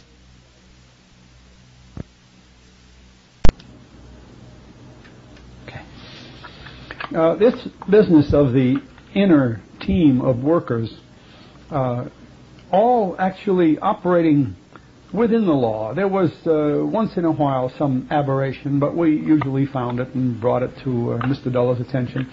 But generally working within the law could get rather phenomenal things done. For example, one day I got a call from the agency. They had heard of the capability of a new aircraft that had been designed at MIT, and they wanted to know if the Air Force had an interest in it. Well, the Air Force hardly knew about it. I had seen a picture of it in the newspaper. And I said, well, let me find out what we can do about that. I called the company, a small company, but it had very preeminent people, Dr. Coppin from MIT and Dr. Bollinger from Harvard Business School, and a lot of very good aircraft designers and builders in the company. So the company was solidly on the ground, but it was a very small company. And I told the man that I was talking to that I was from the Air Force, I was a colonel in the Air Force, and that we had an interest in this small plane for certain special activities, and that I would send a representative of my office up there to talk with them. Well, I called in a CIA man, the same man that had called me, and I said, look, you're from my office. Here's some credentials. You go up there, you see this company, you know what you want. And I didn't know whether they'd really want the plane or not, but they decided they did. In fact, they wanted hundreds of them, something that company had never heard of before, orders in that number. And sure enough, we bought hundreds of those airplanes for the CIA, technically for the Air Force. The Air Force had no concern with this because the CIA money paid for it, didn't cost us anything. But we didn't go through the Air Force procurement procedures at all. We just completely went just like a civilian buying airplanes. And the CIA was delighted with the plane. They used them. They used so many of them in Southeast Asia that there was a flyer's handbook with what were called helio strips. In other words, air landing grounds that only the helio airplane could land on, because it could land a very short, and it was under control right down to the ground. So these little runways were hardly suitable for helicopters, and this little helio plane was operating regularly. And, well, millions and millions of dollars were poured into that exercise. A lot of people were involved in it, and it never went through any Air Force procurement. Now, the cleared individual, the man in the team, in the procurement offices, made papers that covered up this gap. There were papers in the files, but they had never been worked on. They were simply dummy papers in the files. Now, we could do things like that with no trouble at all. The U-2 was started like that. That's how the U-2 got off the ground. Ostensibly purchased by the Air Force, but not paid for by the Air Force, and so on. So when I say that this team was quite effective, it was very effective, very strong, handled a lot of money, worked all over the world. Thousands of people were involved. And I know one time when I was speaking to the chairman of the Joint Chiefs of Staff, at that time General Lemnitzer, he said, you know, I've known of 2 or 3 units in the Army that were supporting CIA. He said, but you're talking about quite a few. He said, how many were there? Well, at that time, there were 608. Well, General Lemnitzer had no idea of it. And it's amazing. Here's the top man in the military, and he had no idea that we were supporting that many CIA units. Not military units. They were phony military units. They were operating with military people, but they were controlled entirely. They were financed by the CIA. 608 of them. And I'm sure that from my day it increased. I know it didn't decrease. So people don't understand the size and the nature of this clandestine activity that is designed for clandestine operations all over the world. And it goes back again to things we've spoken of earlier, that activity must be under somebody's control. There is no law for the control of covert operations other than at the National Security Council level. And if the National Security Council does not sign the directives, issue the directives for covert operations, then nobody does. And that's when it becomes a shambles, as we saw in the Contra affair and in other things. But the National Security Council steps in and directs it and holds that control, then things are run properly. And we've seen that during the last decade there's been quite a few aberrations, whether we're talking about Iran or Latin America or even part of the Vietnam War itself. In fact, it was in the Vietnam War where the thing really began to come apart. It just outgrew itself, and the leadership role disintegrated. And we see the worst of it in the Iran-Contra affair. sort of following on that, you write about them, Dulles being able to move them up and deeper into their covered jobs. Would this be a function of them being there longer than the people who would be promoted to something else in time? When we put them in, they might be somebody's assistant. And they've been there for 3 years, and the man that was above them, who was probably a political appointee, leaves, and they might move this man up there. Or when a new political appointee comes, he has no knowledge that this man is really from CIA. He's just a strong person in his office, and he gives him a broader role. Sometimes these people were working. One man I know was in FAA, and we needed his work to help us with FAA as a focal point there. He had been there so long, the FAA had him in a very big, very responsible job, and you might say 90% of his work was regular FAA work, a very, very strong individual. Well, that meant that when we needed him to help us with some of our activities on the covert side of things, he was in a much better position to handle this than he had been originally. This happened with quite a few, and that's why I say in the case of Frank Hand, he had been in the Defense Department so long that he was able to handle really major operations that weren't even visualized at the time he was assigned. And this carries over into many other things. You know, I pointed out that the Office of Special Operations under General Erskine had the responsibility for the National Security Agency as well as CIA contacts and the State Department and so on. Well, as we filled up these positions, some of them became dominant in some of those organizations, such as NSA. Early people in this program have created quite a career for themselves in other work. For instance, a young man in this system was Major Haig, Major Al Haig.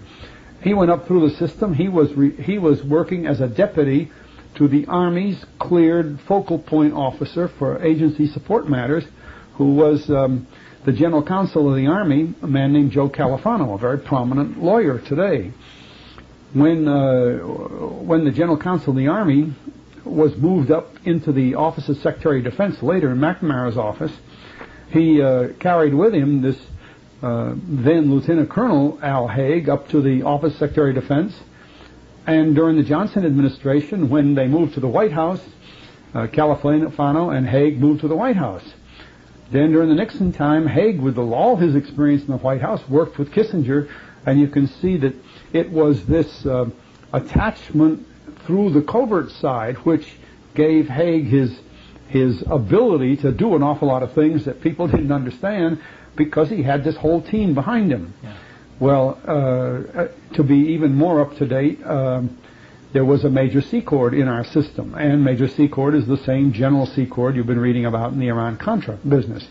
A lot of these people worked right up into the White House, and there were these same assigned people, even at the White House level, that really were working on this CIA covert work rather than the jobs that they seemed to hold, that the public understood it was a job that they were working for. It's a much more effective system people have thought it was. The last sentence you said, today the role of the CIA is performed by an ad hoc organization that is much greater in size, strength, and resources than the CIA has ever been visualized to be. You alluded to this before. What is your sense of what this ad hoc organization encompasses today? Well, you see, we've said this quite a few times, that there is no law, there is no structure for covert operations. The government didn't confront that in 1947 when they wrote the law. Right. There has been no revision of the law to accommodate that. There have been decisions by the National Security Council which do assign covert operations, primarily to CIA, but on a time-to-time basis. In fact, one of the strongest of these papers, if I remember the designation, was NSC 10/2, was in my files early in the business back in 1955. And I remember that on the side of the paper, written in pencil and in his own hand, President Eisenhower had written that any time a decision had been made for the Defense Department to support the agency with arms, equipment, money, people, bases, etc., that the equipment was to be limited to that one time only and withdrawn. He did not want the CIA to create a capability that was ongoing, as he was very specific about it. Well, that was 1955. Those things changed with the times, and they got more powerful and more powerful. And because of that kind of growth, you don't have the legal structure, you don't have the approved structure. It's an ad hoc creation. Yeah. Probably the strongest ad hoc creation in our government today. Wow. Again, focusing on this Dulles-Jackson career report, you write, the CIA has the authority, or at least it is given the authority by other government agencies, to create cover organizations within other parts of the government. This is one of the key tasks that the old Dulles-Jackson career report set out to accomplish. And a couple of questions that I really have about this is, one is, how is it that other government agencies give the CIA the authority to create CIA cover organizations within themselves? It's more simple than you visualize. What we do, after all of the government is willing to cooperate with and work with other parts of the government at any time. If it was the Department of Agriculture, we'd never have any trouble working with them and so on. So we understand that. That's a given in the beginning. Okay. But what we would do is we would have a top-level meeting, either with Alan Dulles or somebody like Dick Helms or Frank Wisner or one of those people would pay a call directly on the head of this department. And since I've mentioned it before, I'll say the FAA. So you would go to the Federal Administrator for the Federal Aviation Administration, and we'd say, look, it's necessary from time to time that the CIA has to operate aircraft, perhaps a little differently than your regulations specify because we're doing a clandestine operation. Or perhaps our aircraft, we have to have two aircraft with the same number on them at the same time. So if that ever turns up on one of your control towers that an airplane lands this morning and its tail number is 1234, another plane comes in this afternoon of the same type and its tail number is 1234, don't do anything about it. Just it's a covert operation that we're operating. And they would agree to it. They'd say, fine. Then Mr. Dulles would say, I'd like to assign a person to your administration as a focal point officer so that anything comes up like this, anybody in the FAA will contact that man, or vice versa. He'll contact them ahead of time to say, we're running this kind of a covert mission, and your people will know about it. We never ran into a problem with that. And if the workload was heavy, we'd augment that man. He'd have 2 people, 3 people.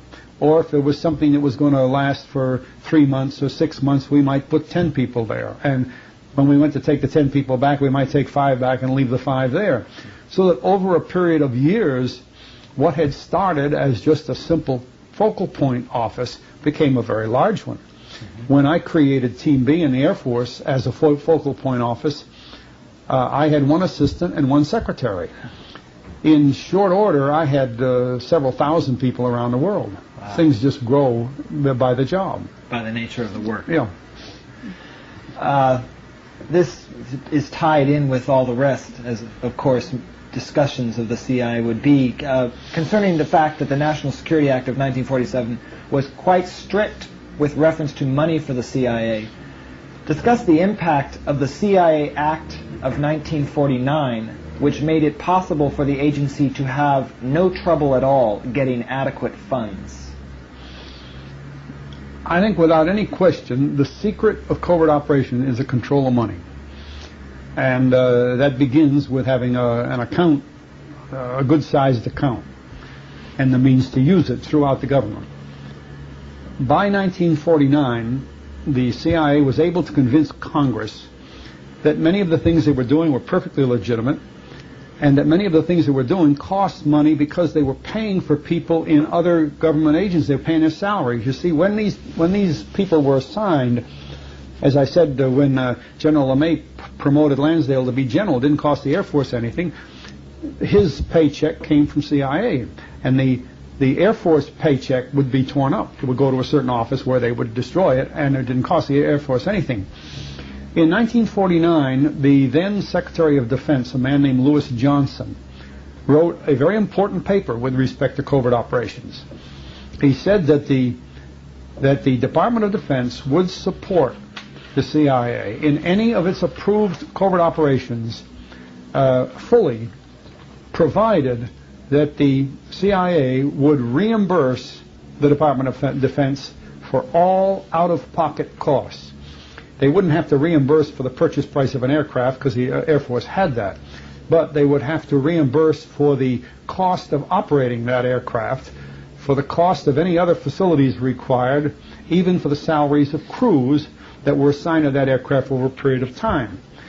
This philosophy of reimbursement is very important in covert operations because it keeps bills from appearing in public that would stir up questions about, why was this money spent when it wasn't spent for the line budgeted items. So when we created the Tab 6 system, we worked the reimbursement system in throughout so that you never saw the spending of any money. The Air Force never spent any money on the CIA operations, technically. Yeah. The money was immediately transferred through a comptroller's office arrangement up in the Office of Secretary of Defense, and that money was actually agency money. Well, within a few years, the agency was able to point out to Congress that a lot of money was flowing in that channel because effectively they were paying for very high-cost equipment, aircraft, submarines, even aircraft carriers in a few places, very expensive things to operate on a reimbursable basis. So based on that, the agency began to get a much larger budget. Then when they went into the U-2 and when they went into space programs, that budget grew considerably. And since it was a completely, totally classified budget and almost non-accountable, the DCI has the authority to spend that money simply on his signature. He doesn't have to account for it. It's a very rare thing in budget process, but the Congress goes along with that. And as a result, because of the law of 1949, which permitted this activity, and the letter from Lewis Johnson, the policy statement that we would carry out all our work on a reimbursable basis, and other departments and agencies of the government followed that procedure, the agency was allocated a considerable amount of money after 1949, and it was under their own control. Could you comment on the fact then that, quoting from the book, more important than the dollars the agency gets is what can be done, is what it can do with those dollars to make them cover all sorts of research, development, procurement, real estate ventures, stockpiles, and anything else money will buy, including tens of thousands of people who do not show on any official rosters?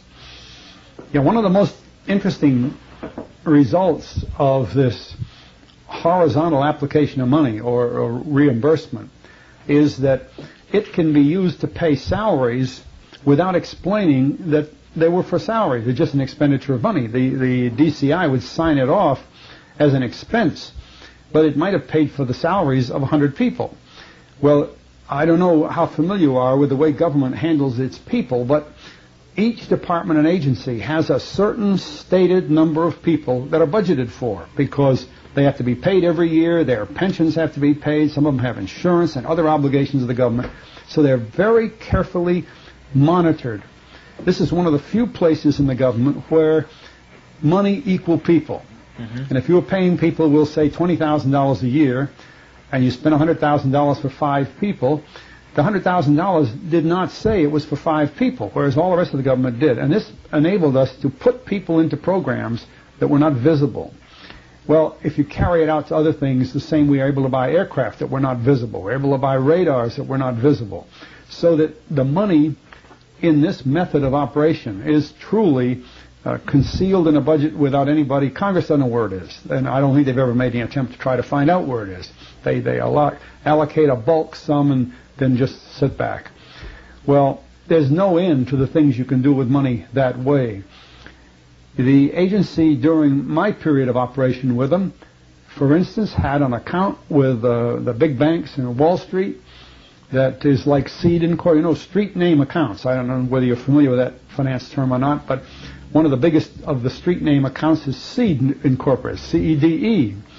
And this is where money is that's between transactions on the stock market. It's got to be somewhere, so they assign it to Seed and Company. Well, Seed is nobody. It's just under the control of major banks, and the money's flowing. But while it flows, it has to belong to somebody, especially when it's in big numbers. Well, the CIA had, and may still have, a street name called Suydam, S-U-Y-D-A-M. And when money was in the Suydam account, I don't think the financiers knew it, maybe a few did, but it was CIA's money.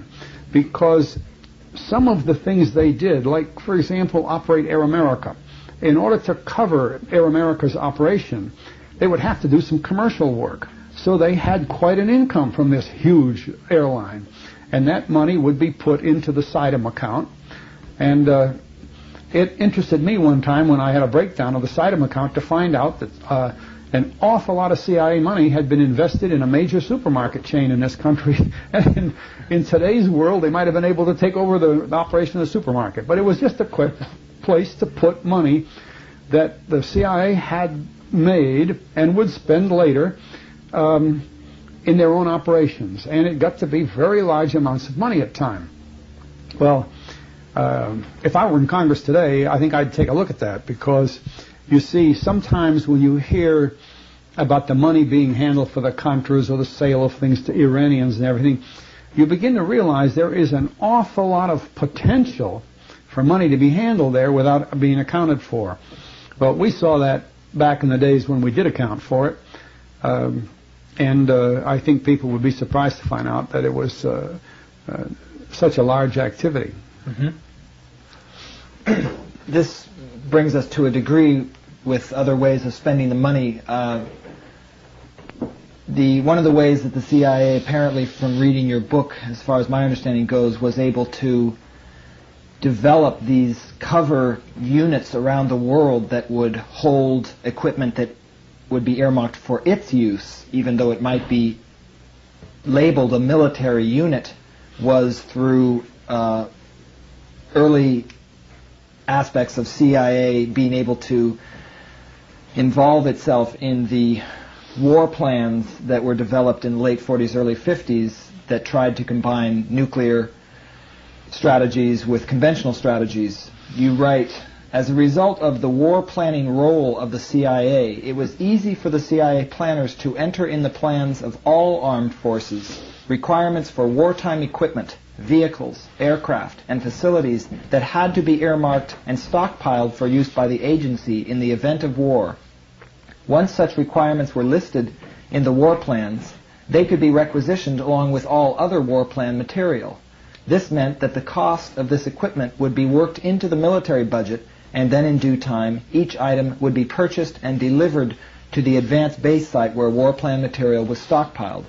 Warehouse after warehouse of, quote, military equipment, unquote, is stored in the Far East, in Europe, and throughout the United States for the eventual use of the CIA.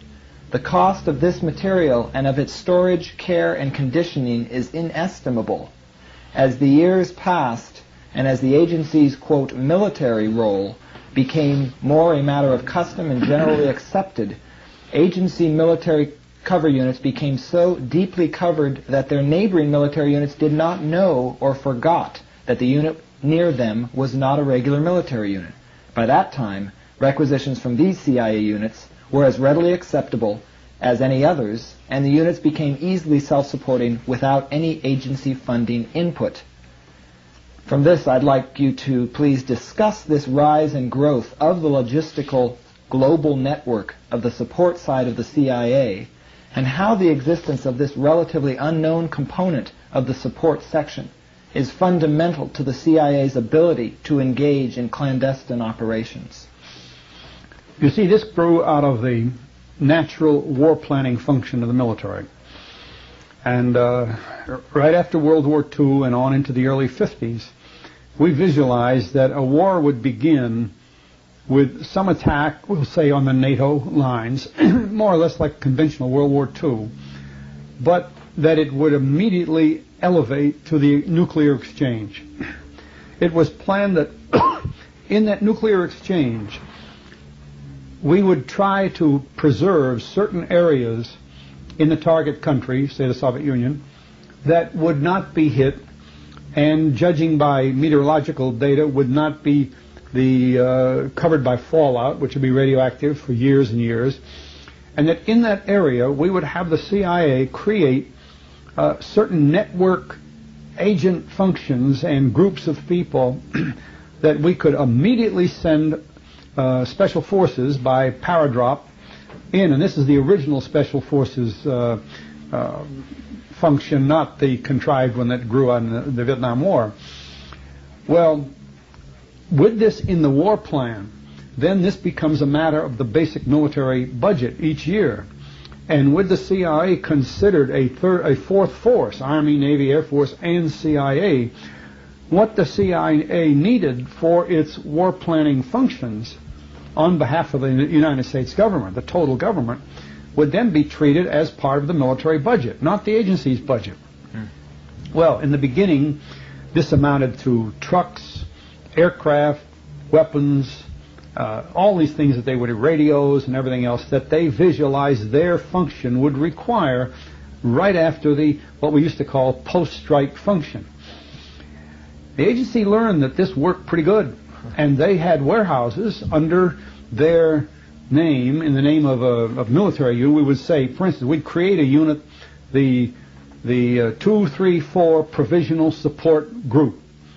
And the 234 Provisional Support Group in Germany, staffed with all military people, of course CIA people in military uniforms, would begin to fill its warehouses.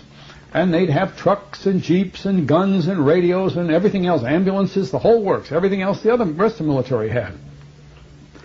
So the agency was quick to see that if they visualized their post-strike function as bigger this year than it was last year, they'd have more things put in the warehouse.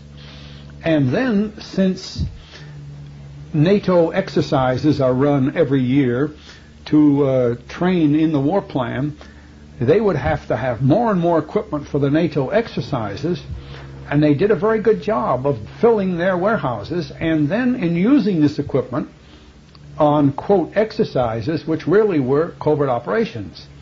So this was an area in this business of reimbursement we weren't able to keep up with. We knew it existed, we knew what they were doing, we supplied the equipment, and it was sort of an even exchange. We figured, well, we've told the agency there to be the fourth force, they're going to do a job in wartime, might as well let them use it and train themselves and everything else. So first thing we knew, the agency was able, despite President Eisenhower's warning, to create quite a force, and they had a lot of aircraft of their own, they had trucks of their own, they had all this equipment. And this was the way that they ran their business under the war plan. I don't know what has happened to that in today's world. I assume it has grown and not been, not gone. I have never heard anything about it since the days when I worked on it regularly. I think if anybody looked into the war planning in the Far East or in Europe, they would find that this still exists under one cover or other, and that it explains the reason why the agency is able to get equipment immediately for almost any covert activity in any part of the world. Just as an example, when we heard a lot about the Nicaraguan, Contra, El Salvador problems in Latin America during the last decade, I noticed that the plane that went down with a man named Hassenfuss on board was a C-123. Well, that was one of these airplanes in the agency's stockpile. It was an Air Force plane, but it was one used by the agency. I knew the designation. Very few people have ever heard of an airplane called a Chase. But the 122 was designed by an airplane company called Chase Aircraft. 123 was a modification of that. And with things like that, you can see that the agency is still operating within this same structure of the fourth force concept. And I imagine it still exists. Uh-huh. And you describe what seems to be a very enlightening day, an event in 1960 or 61 when you briefed the chairman of the JCS, Joint Chiefs of Staff, on a matter that had come up involving the CIA and the military. As you described it, the chairman was General Lyman L. Limnitzer, and his commandant was General David M. Shoup. They were close friends and had known each other for years. When the primary subject of the briefing had ended, General Limnitzer asked me about the Army cover unit that was involved in the operation. I explained what its role was, and more or less added that this was a rather routine matter. Then he said, "Prouty, if this is routine, yet General Shoup and I have never heard of it before, can you tell me in round numbers how many Army units there are that exist as cover for the CIA?" I replied that to my knowledge at that time there were about 605 such units, some real, some mixed, and some that were simply telephone drops. When he heard that, he turned to General Shoup and said, "You know, I realized that we provided cover for the agency from time to time, but I never knew that we had anywhere near so many permanent cover units and that they existed all over the world." I then asked General Lemnitzer if I might ask him a question. He said I could. "General," I said, "during all of my military career, I have done one thing or another at the direction of a senior officer. In all of those years and in all of those circumstances, I have always believed that someone, either at the level of the officer who told me to do what I was doing, or further up the chain of command, knew why I was doing what I had been directed to do, and that he knew what the reason for doing it was. Now I am speaking to the senior military officer in the armed forces, and I have just found out that some things I have been doing for years in support of the CIA have not been known, and that they have been done most likely in response to other authority. Is this correct?" This started a friendly, informal, and most enlightening conversation, more or less to the effect that where the CIA was concerned, there were a lot of things no one seemed to know. Can you recount more of the details of this enlightening conversation for us? Well, you know, I referred to it earlier, that it astounded me that day. I assumed that there were a lot of things that the chairman of the Joint Chiefs of Staff was not aware of every day in the Air Force, in the Navy, and in the CIA.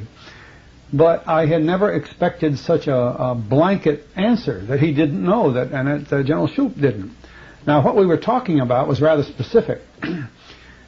At the time of the rebellion in Indonesia, when the CIA supported tens of thousands of troops with aircraft and ships and submarines, everything else, in an attempt to overthrow the government of Sukarno, we needed rifles pretty quick to support these rebels, and I called out to Okinawa and found that the Army didn't have enough rifles for what we wanted, 42,000 rifles. They had about 30,000. But that he said he thought he could get, so General Lemnitzer said, General Lemnitzer was a commander in the Ryukyu's command at that time, Okinawa. So he was right up close to this thing. He said that he'd have somebody call the Marine Corps and see what he could get from them. Well, it just happened that General Shoup was the head of the Marine unit at Okinawa, and he said, sure, he could provide the extra 12,000.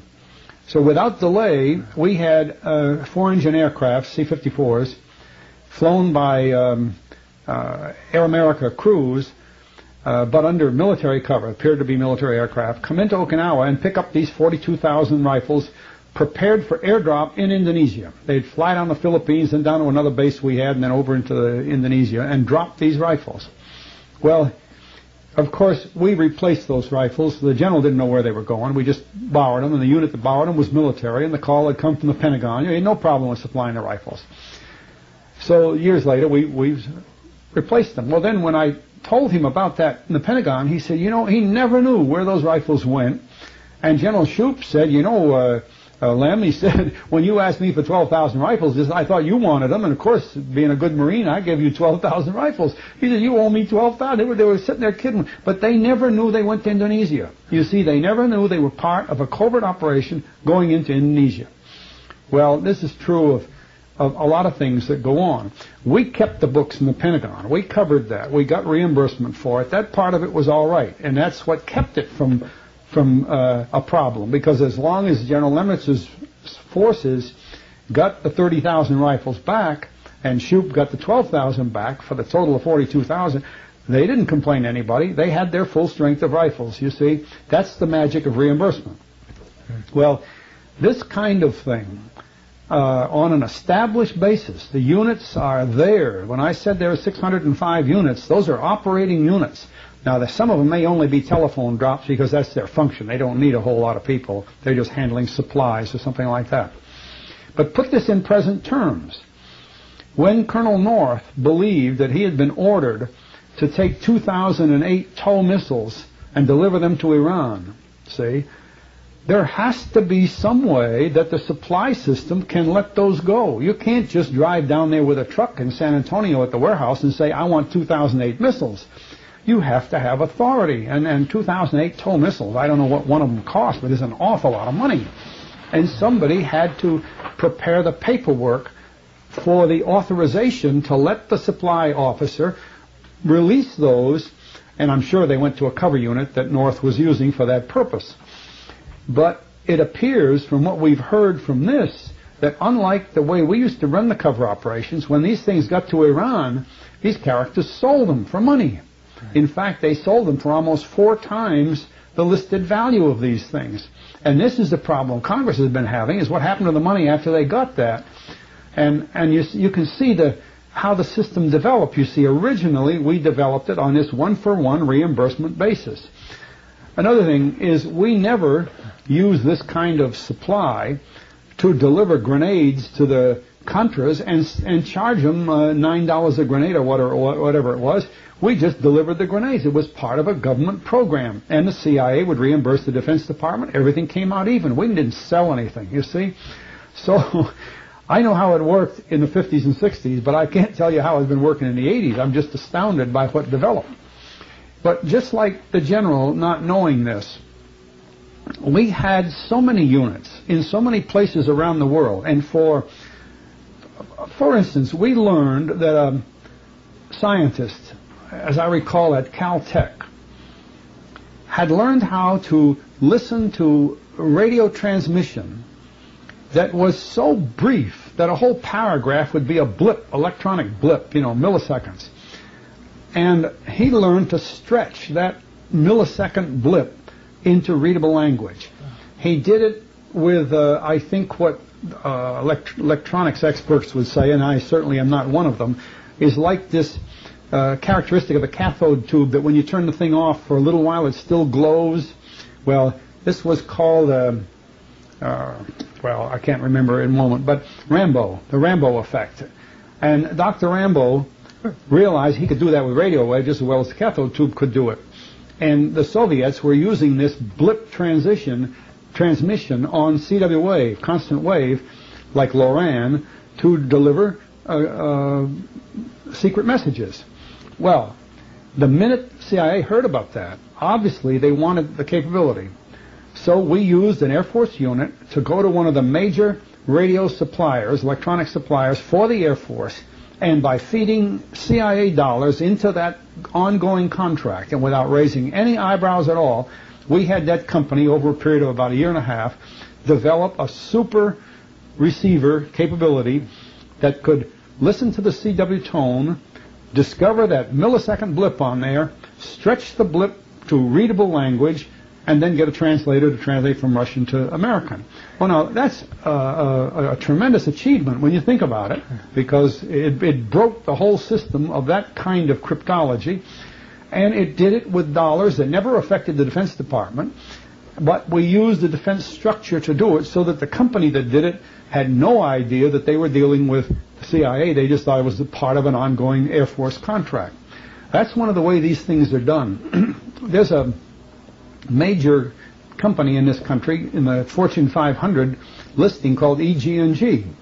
It's Edgerton, Germershausen, and Greer.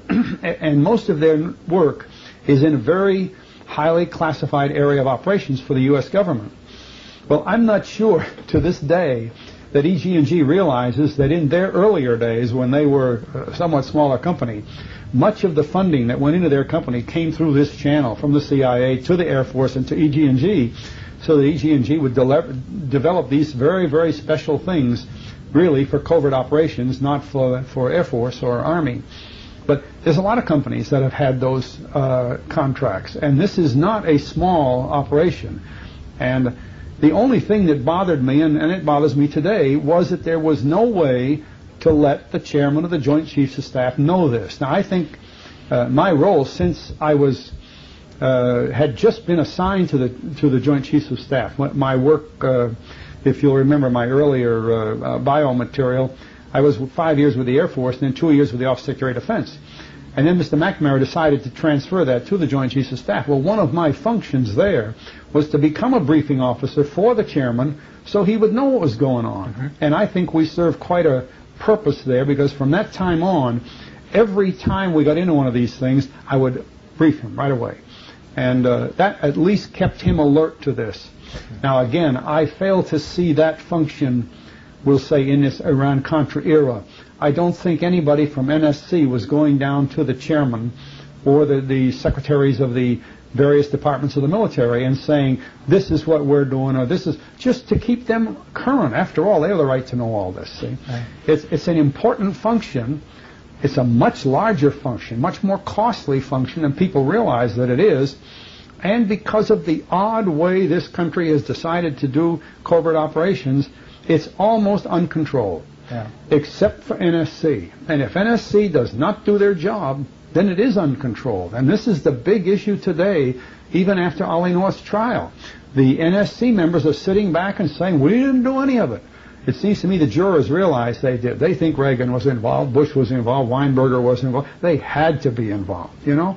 But this is the breakdown right now, and we're going to have a hard time restructuring this business again, because all covert operations require foreign alliances. They're all bilateral.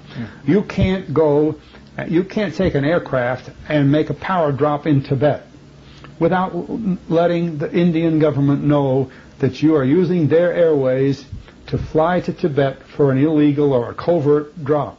So we would notify the Indian government, you see, or we'd notify the Pakistani government or the government of Thailand and so on. In almost every covert, in fact, I can hardly think of any way to operate a covert operation without at least a bilateral agreement. Well, if we don't have our agreements in order, how on earth can we work with these other people around the world? And this is serious business. And this is why the other countries around the world have begun to lose faith in the things that we're doing, because either we're not telling them or we're getting them involved in something that they don't want to be involved in. You know, they don't want to be even connected with it.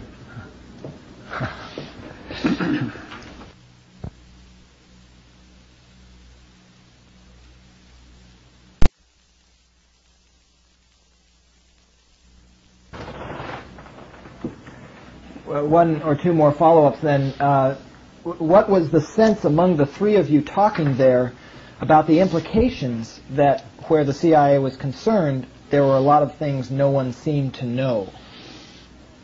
As I recall that meeting, my office had just been moved from the Office of the Secretary of Defense into the Joint Chiefs of Staff structure. It was a very formal structure. At that time, it was legally controlled at 400 officers. And even to move my small office down there, they had to increase the congressional approval of the more than 400 limit on the Joint Chiefs of Staff. So it was an important move when they made it.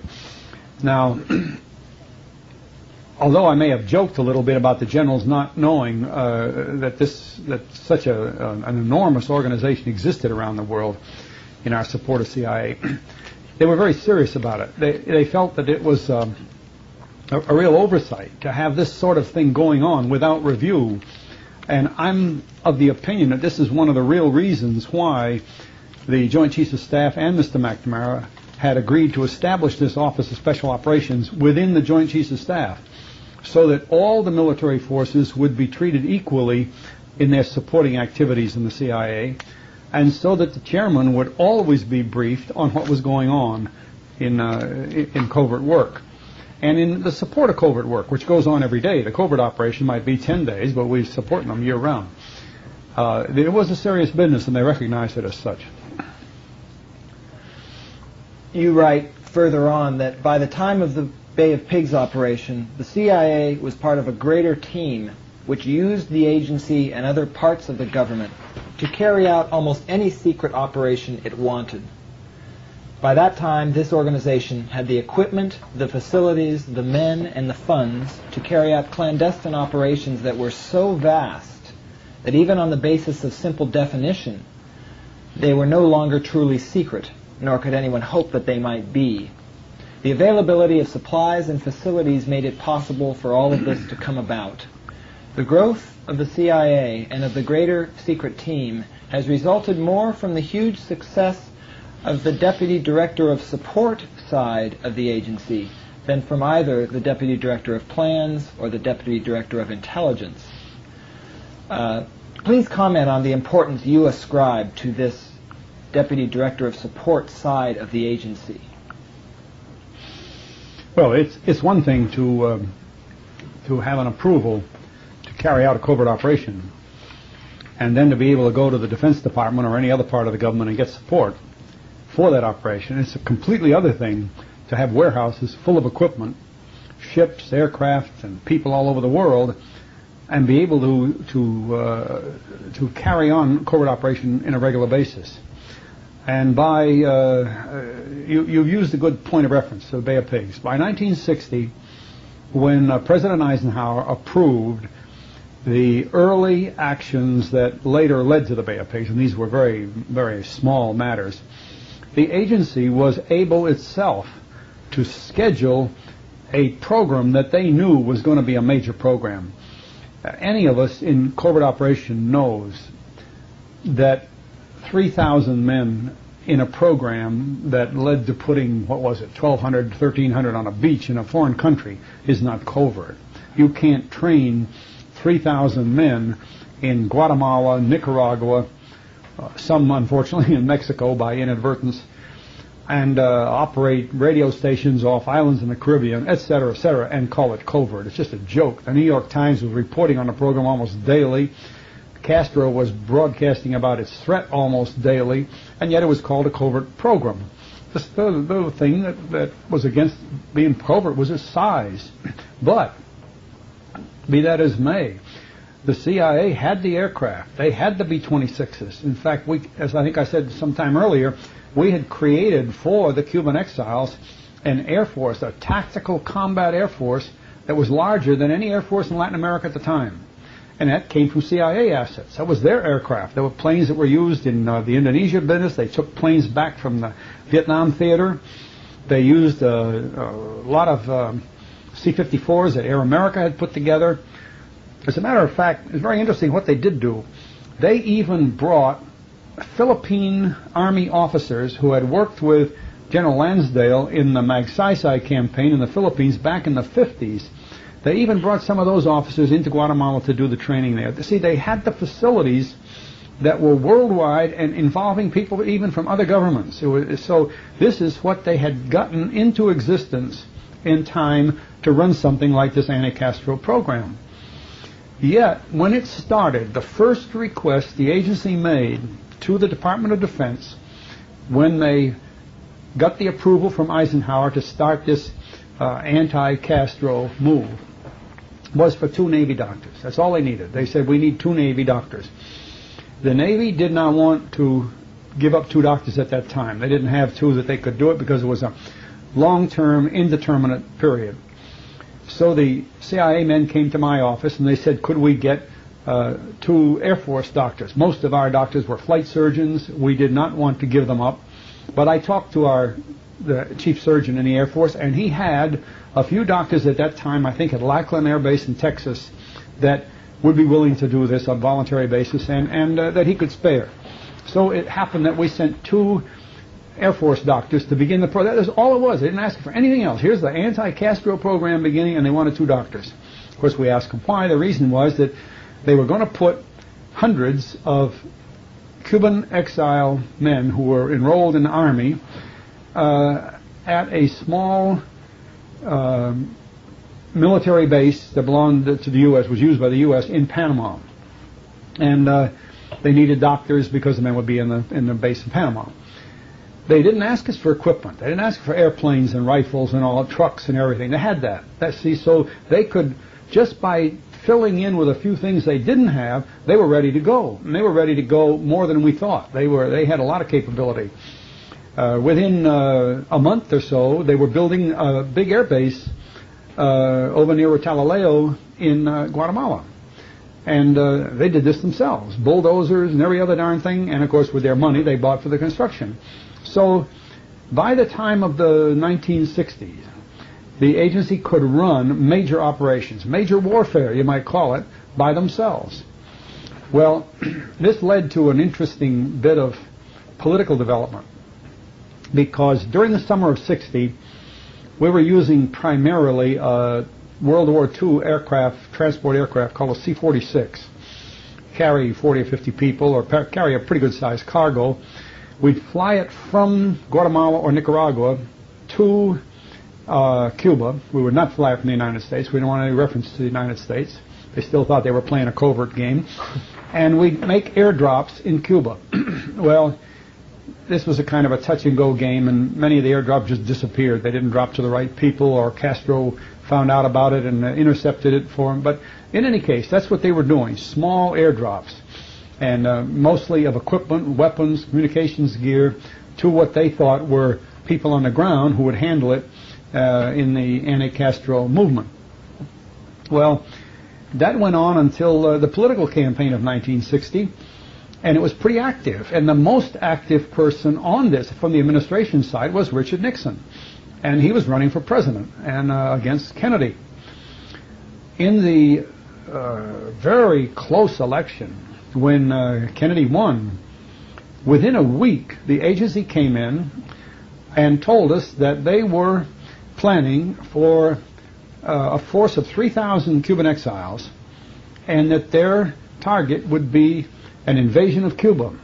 Well, this was something they developed themselves. I know very well from the repeated dealings we had with the White House from March of 60 until November of 60, that President Eisenhower never authorized an invasion of Cuba.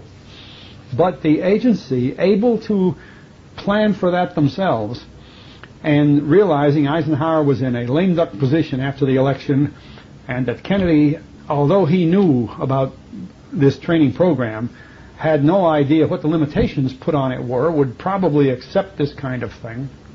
They just moved it from small airdrop things or over the beach. We put a lot of teams over the beach from pontoon raft equipment and that kind of thing. And the next thing you know, we were in this big program. So that when Allen Dulles and Richard Bissell briefed Kennedy, I think in the end of November or December of 60, down at Kennedy's home in Palm Beach, they were talking of a 3,000-man force, not these little intermittent airdrops. I think there's two things here, though, that the agency wasn't aware of. Kennedy knew the Cuban leaders. One of Kennedy's close friends was Senator Smathers of Florida. Senator Smathers had connections with all the Cuban people in Florida, and I think he had briefed Kennedy. Because in an interesting little event, I was asked one day to go from the Pentagon to the Senate office building to Senator Kennedy's office, and to take a car that could carry 6 people, the driver, myself, and 4 passengers. So I went over to the Senate office building, went into Kennedy's office, and I sat there for a few minutes, and the senator came out and shaking hands goodbye to 4 men who were Cubans. I could tell by their Spanish accent, tell by the names that Kennedy called them, and they seemed like old friends. Kennedy was patting one of them on the back and, well, I'll see what we can do for you and all that sort of thing. And then the senator turned to me and he said, the Secretary of Defense wants to meet these people. You please take them back to the Pentagon to see the Secretary of Defense. Well, those 4 men, one of them was Manuel Artima. Artima was the commanding officer on the beach of the brigade in Cuba. Kennedy knew Artima, and he had talked with Artima. He knew what Artima's plans were. The other man, Mendonca, was one of a former, I believe, former president of Cuba for a short time. There was a man named De Verona, who was one of the leaders of the Cuban exile group, and I can't recall the 4th man, but that's the type of people they were. They were the top people that Allen Dulles had put together for the Cuban exile group, and here was Kennedy meeting them privately in his own office. He knew them ahead of time. So the people that think Kennedy didn't know what was going on don't understand how much experience Kennedy had with this kind of thing. When do you think that meeting really was? This took place in August of 1960, just about the same time that Kennedy had announced he was going to run for president. He'd already gotten the nomination by, you mean? Pardon? In August of 60, they'd already had the Democratic convention that summer. Well, I'm talking about the same period. These were almost, this period was almost identical.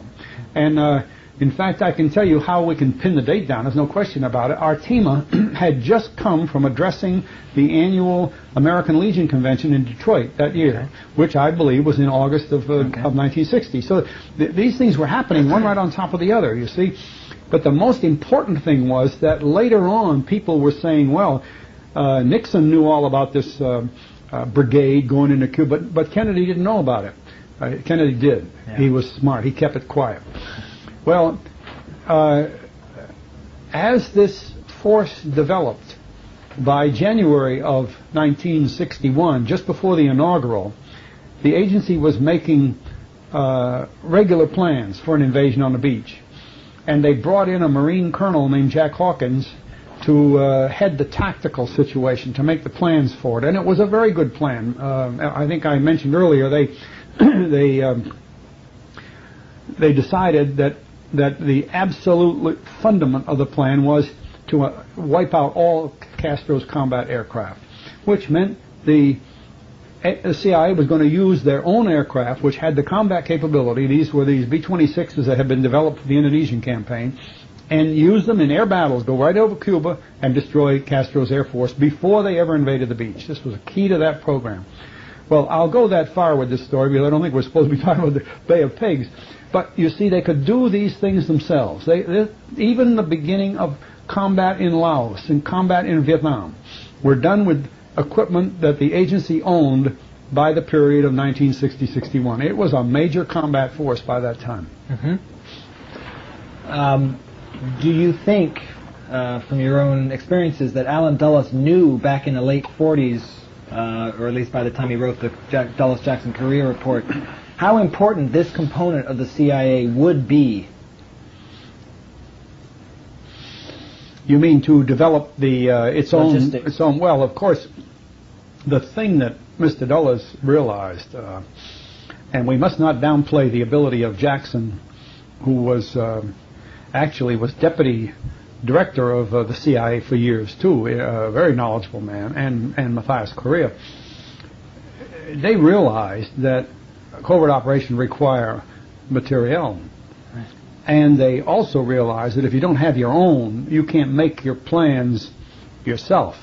Having to make plans with borrowed equipment is always rather difficult. So you can see that in this, really, the reason I go back to this Jackson, Correa, Dulles documents so often, and I think why I called it the Dulles Mein Kampf, was this was the plan of the future of CIA. There's no question about that. Yeah. And it was based upon having the ability to do it. The bases, the people, the airplanes, the ships, everything else.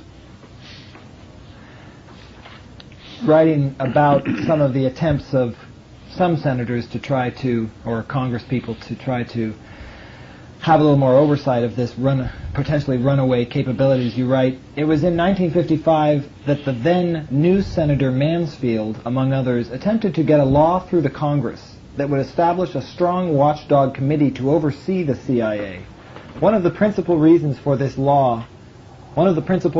law did not pass was that such CIA stalwarts as Senator Russell and Senator Saltonstall affirmed that there was no need for such committees.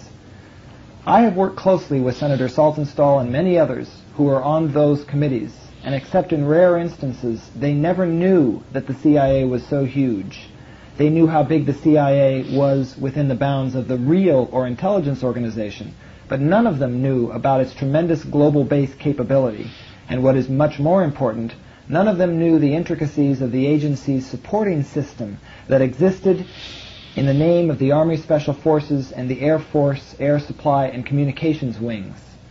No one man or no one group of knowledgeable men have ever had the opportunity to see the whole picture. As I have heard Senator Saltonstall say, now don't tell me about that classified material. What I don't know won't hurt me. That has been a general attitude on Capitol Hill. In discussions I have had with responsible committeemen on the Hill, I have found this to exist as recently as September 1971. This situation has not changed much. There are no congressmen and no senators who really know what the agency, who know about the agency and about what the agency is doing. And I'd like you to discuss this crippling impact on the very essence of our constitutional form of government that is every day becoming more and more endemic because of elected officials betraying the responsibilities of their office when they indicate no desire whatsoever to be accurately appraised of classified material and its fundamental implications. Well, of course, that varies with individuals and it varies with time, but it's a pretty accurate statement, unfortunately so. You see, in the eyes of Congress, when they created CIA, they were creating a coordinating organization. That doesn't give them too much power. So the congressman can sit back and say, look, we wrote the law, here's what the law says, and this is what we expect them to do. Except for one thing, the amount of money that they've been appropriating to this ever-expanding organization. So I can't excuse them for not realizing that there's a requirement for oversight. Where's the money going? Right. But then again, they sort of back out of that because only a few congressmen know how much money is appropriated. It's a very narrow area. But that doesn't mean they don't know, and it, again, is their responsibility.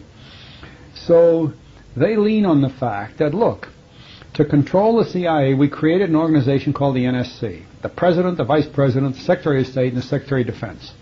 If they can't control that organization, you know, those are our top people, then what are you talking to us about? See, it isn't Congress's job. And from that point of view, they're accurate. It is not up to the congressman to control the covert operations. It's up to the administration, because they're the ones that direct it, at least by law. So you can make a case for both sides. During my work with this activity, I was told frequently and regularly by senior officers in the Pentagon, generals and secretaries of departments and so on, to go over to the Congress and speak to the cleared congressman about what we were doing on a certain covert operation. I remember, I remember in my first clearance, it was explained to me that Senator Russell and Senator Saltonstall were the cleared officers, cleared senators. I went over to see them. Well, it just happened that Senator Saltonstall knew my father. My father knew Saltonstall pretty well. So when he heard my name, right away, how's your father, how's this? No, we got along just great. And then I said, now look, General Martin has sent me over here to talk to you about a covert operation, which the eyes were. Now look, if General Martin knows about that operation, and if the Defense Department is taking care of it, I don't need to know about that, Colonel, what I don't know. And really, this was the way it was handled. I wouldn't say that he meant it exactly that way, but it's what you get, because I know I wasn't able to tell him about it. He didn't want to hear it. The very fact that I came to tell him, I think, was simply enough to confirm that we were in some operation that he'd probably hear about later, especially if something went wrong, and that would do, that would suffice. But he wasn't going to sit there and be the conduit for everything we knew in the Defense Department between himself and then all of us, the members of Congress. He may have felt that if he told them about one operation, then they'd expect him to tell them about all of them, and that'd be bedlam for him too. But that's trying to make a case for him. What I can report to you is that in my many, many visits, both to Saltonstall and Russell, and then a lot of others, that's just two I recall, the general feeling was that if the operation had been directed by the President, by the NSC, and if the Defense Department was supporting the CIA, then it must be all right, must be official. You can't read it any other way. I mean, they weren't joking about this. It's just they were saying, we've set the system up, it should work. But as you can see, it proliferated into things that they didn't know about. And now, again, with the Iran-Contra thing, you have Congress saying, look, we didn't know anything about that at all. And we have NSC saying we don't know anything about it at all. See, so it does get worse and worse when you try to run things that way. But that was my own experience with it. I could not brief senators. They would not listen to it. Because they felt it was in the proper hands that it should be? Well, they thought, you know, the very fact that I was there proved to them that it must be in proper hands. You see, you can see the man's point of view. Sure. Because if I'm there to tell him, he's saying, okay, it must be a legitimate organization. If it was a real sneaky one, I wouldn't have been there, see? So that's his rationale. Okay. You quote extensively from Lyman Kirkpatrick's book, The Real CIA, who you describe as a very exemplary officer and capable man, quoting in The Secret Team, quoting from the book, The Real CIA. Among the inner group of top agency careerists, this is talking about Kirkpatrick, he was a moderate and a most dedicated man. As a result of his statement, the excerpts from his book, The Real CIA, as a result, his statement takes on a very special meaning. It is an example of the blind statement of faith found in a religious order. The great error and the great damage, however, from this kind of thinking arises in the fact that it is predicated on the belief that the leaders of the agency can do no wrong, when the same organization is given the authority to develop and control all foreign secret intelligence, and to take its findings based upon the inputs of this secret intelligence directly to the last authority, the President, not only to take it to him regularly, but to preempt his time, attention, and energies almost to the point of making him their captive, and then also is given the authority and the vast means to carry out peacetime clandestine operations, that agency has been given the power to control the foreign operations of the government on a continuing day-to-day basis. Please comment on the effect or effects this sense of infallibility that the leaders of the agency felt imbued with had on the decisions and choices they made and on the goals they defined. The first part of your question ought to be dealt with a little bit. Lyman Kirkpatrick, Ray Klein, Pierre De Silva are three men who have extensive agency experience who have written books. Fortunately, their books are better than most books that are written by outsiders. They don't try to hide things or change things or conceal things from the public. They are telling. Now, they don't write about certain things. They just don't put them in a book. But they are probably as reliable. I have a very large library of agency books, most of which are trash. But those three, from careerists, are quite responsible. And if I had to pick one, I would pick Lyman Kirkpatrick's as a pretty good. Now, remember, of course, it was written, 25 years ago. But it's still a good book. Lyman Kirkpatrick served in many capacities in the agency, and if it had not been for the unfortunate fact that he had a very serious case of paralysis and had to travel around in a wheelchair, I'm sure he would have followed Allen Dulles as the Director of Central Intelligence instead of Dick Helms, because not that Dick Helms would qualify, but Kirkpatrick would have followed Dulles. And that was unfortunate. So that what he says about the agency is generally accurate. And he was really, among his friends and acquaintances in the agency, a competent person and a reliable person, and I found him to be that way. Now, as we go along with the rest of this, read your question, because I reserved this idea about the writers, because, you see, the trouble with the agency, a problem the agency has, is that a lot of people write about it who really have never served a day with it, or if they have some axe to grind, one or the other. You know, another writer, it's hard to remember, who's the man that worked right in the agency's headquarters and wrote with Marx and, John Marx. You know, his own book? Oh, yeah, a really good book about the agency, yeah. Not John Stockwell or Ralph McGehee or... No, earlier than that. Well, anyhow, it's hard to get a good book about the agency unless you've been an insider, no question about it. The other people that write have got some little angle or an axe to grind, and their books are not good. They're not accurate. So I wish to make that statement pretty clear while we have it on the record. Now, repeat the last question, and I'll circle back to the rest of you. I'd like you to comment on the effect or effects this sense of infallibility that the leaders of the agency felt imbued with had on the decisions and choices they made and on the goals they defined. Yeah. You see,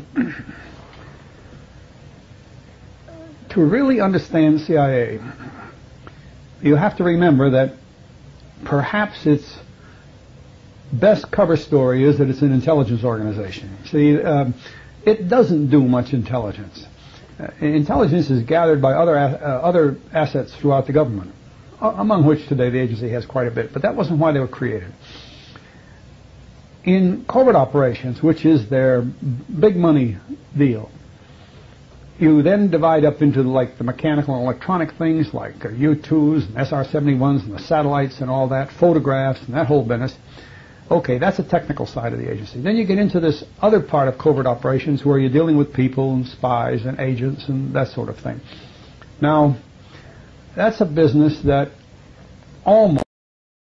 All right, we're here with Fletcher Prouty, and it is now May 6th, 1989, beginning a series of questions regarding his book published in 1973 by Prentice Hall called The Secret Team.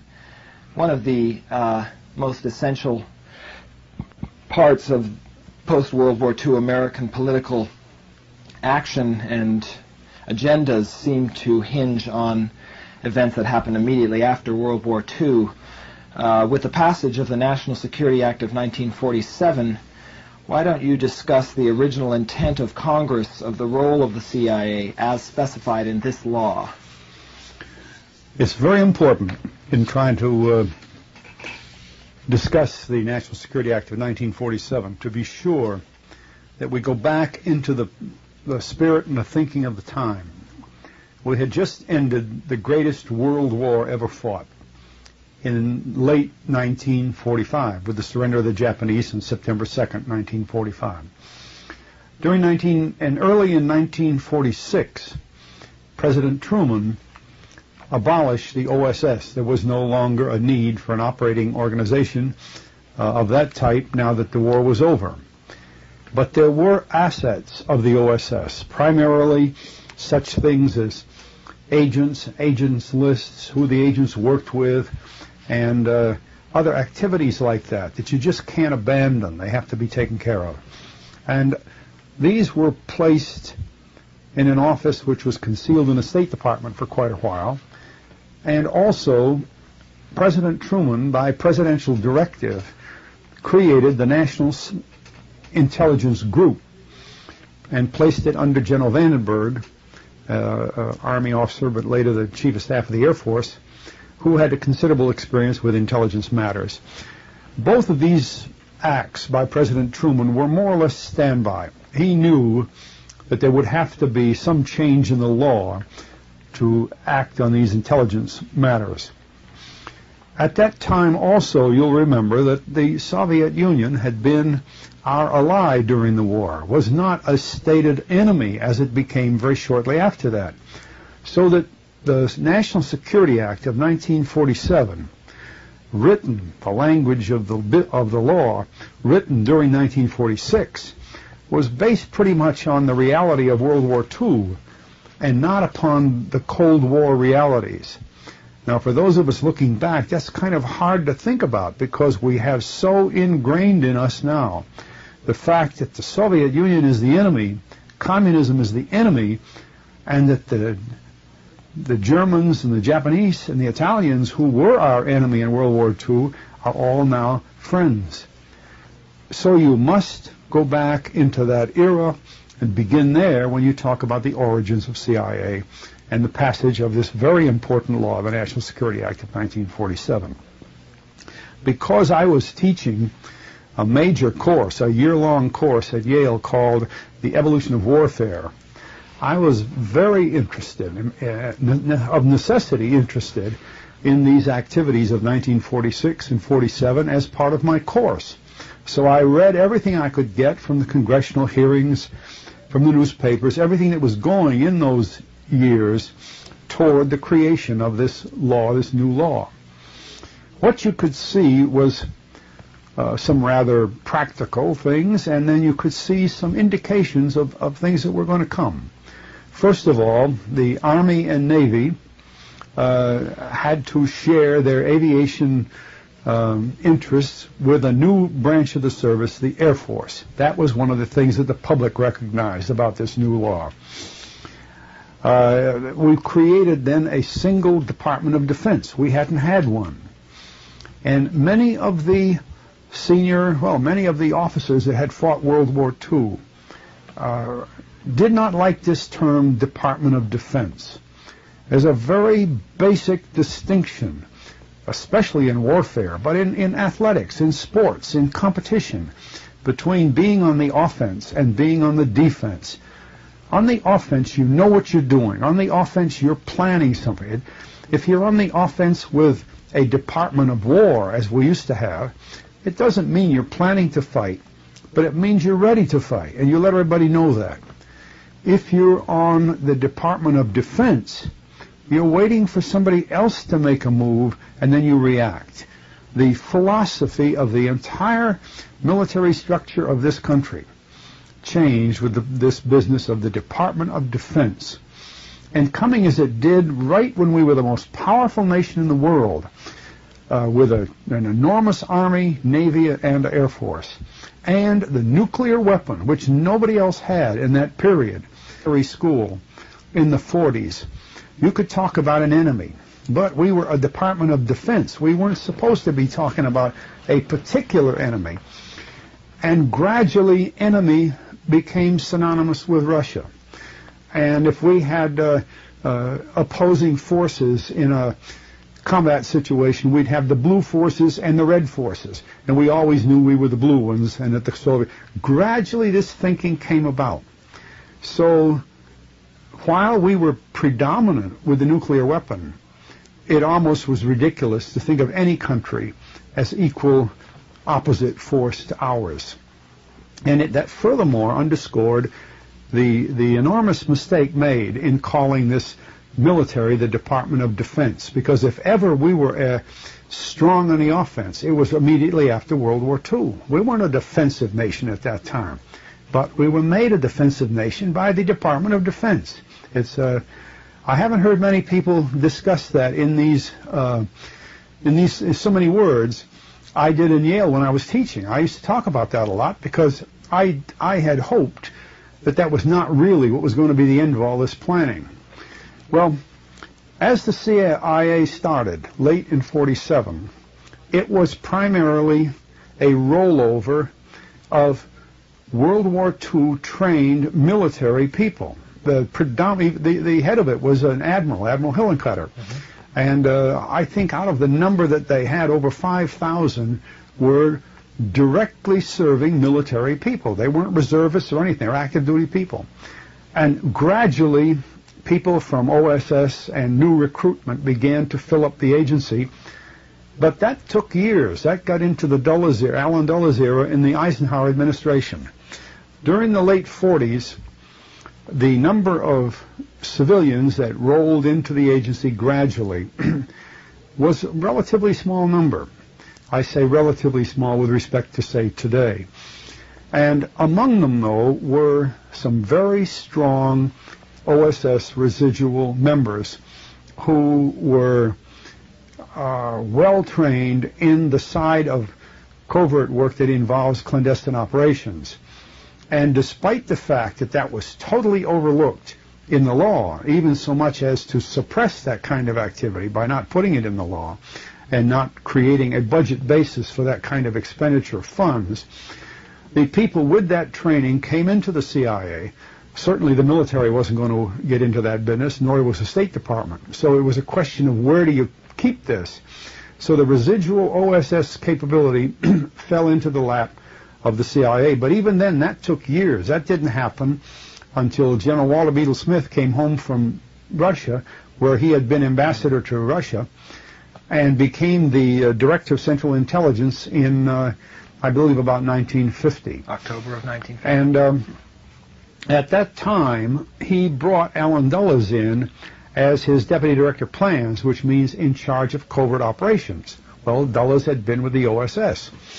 And then he announced to the president that if he was going to be in charge, if he was going to be the director of Central Intelligence, he was going to have OPC under him and not scattered around with responsibilities in the State Department and the Defense Department. A lot has been said about OPC in the sense that how could such an organization have been created without law, and how was this ingenious little device of appointing its senior officer? The way it read was that he would be nominated by one secretary, either State or Defense, and having to be seconded by the other, and then would be approved, and as though he didn't have a single commander. Well, everybody knew that was temporary, and it had no real significance because the real things that OPC was doing was to preserve certain assets, certain highly classified assets of World War II. He was not initiating operations. Now, I don't mean to say that disregarding some of the very practical things that were being done. For instance, we had clandestine operations underway in Greece as a result of the Greek Civil War right after the World War II, and these spilled over into Bulgaria and nearby countries across the Greek border.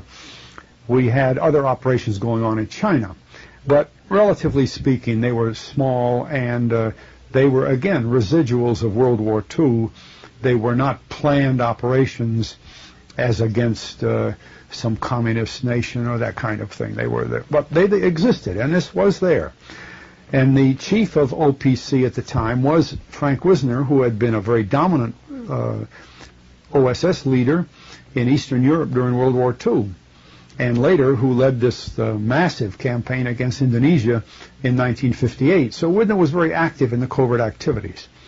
But when General Smith became to put all of that on the defense was an enormous oversight.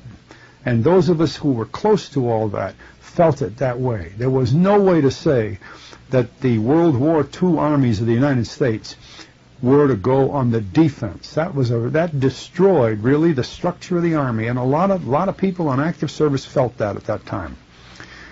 I say that because this business of the communist, anti-communist bit, and the idea of a Department of War or Department of Navy as against Department of Defense, another major thing, was then joined by this new idea of a Central Intelligence Agency.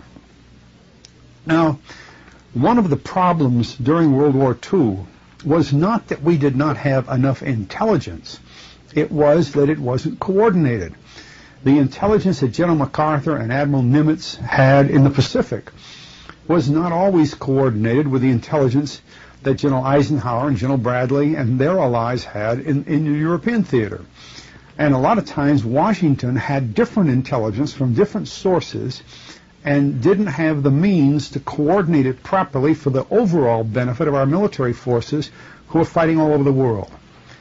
And we had new ways of gathering intelligence. We had new electronic means. Radar was used to gather intelligence.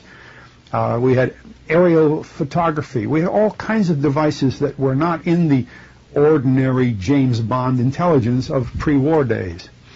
So the Congress understood from a lot of testimony from experienced military leaders that one of the greatest shortages and one of the greatest mistakes in the war was that we did not have coordinated intelligence. So when Congress wrote the language of this legislation for the CIA, and I printed this literally in the book so that anyone that wants to read it will see exactly what the law says. It said that the CIA is created to coordinate the intelligence of the rest of the government. And that was why it was created. With that as the primary duty of CIA, then the other little tasks and things that we're supposed to do come forward. Mm-hmm. And it's a better explanation. In fact, it is the only explanation when it is put that way. There was not a single word, for example, in the law that said that the CIA should collect intelligence. There wasn't a single word in the law that said the CIA should get involved in covert operations. And this is the same law that exists today, by the way. We haven't changed. But gradually things change, whether they're written into the law or not. But we're talking about the law of 1947, how it was written and what it meant. So that the people that first became members of this new CIA knew that their job was the coordination of intelligence. I have no doubt. The enormous move toward Cold War, anti-communism, and all that, all the buzzwords that we've lived on for the last 30 or 40 years, did not exist there, at least not strongly. It was coming over the horizon. While the National Security Act of 1947 was being written, primarily by men like the great lawyer Clark Clifford, close friend of President Truman's, and an enormously influential man in this period. While that was being done, Churchill had made his speech in Missouri about the Iron Curtain and the Cold War and those things.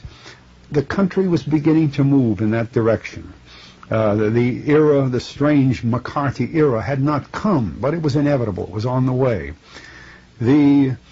What to do with the nuclear weapons was underway at the time. For instance, our military had never had a weapon as dynamic as the atom bomb. And what is important about an atom bomb, as it is with a barrel of oil, is it has no real value until it's been delivered. Well, the organization most able to deliver the atom bomb was the Air Force. And immediately, war planners saw that to use atom bombs, we would have to have an enormous fleet of very large aircraft. And one of the first things they did was began to build a bigger and better B-29, which was the largest plane we had during the war. And finally, even the B-36 and then the B-52 to carry the atom bomb. They needed an enormous plane to do that. It was a monster of a device in those days. Well, these things began to shape strategy.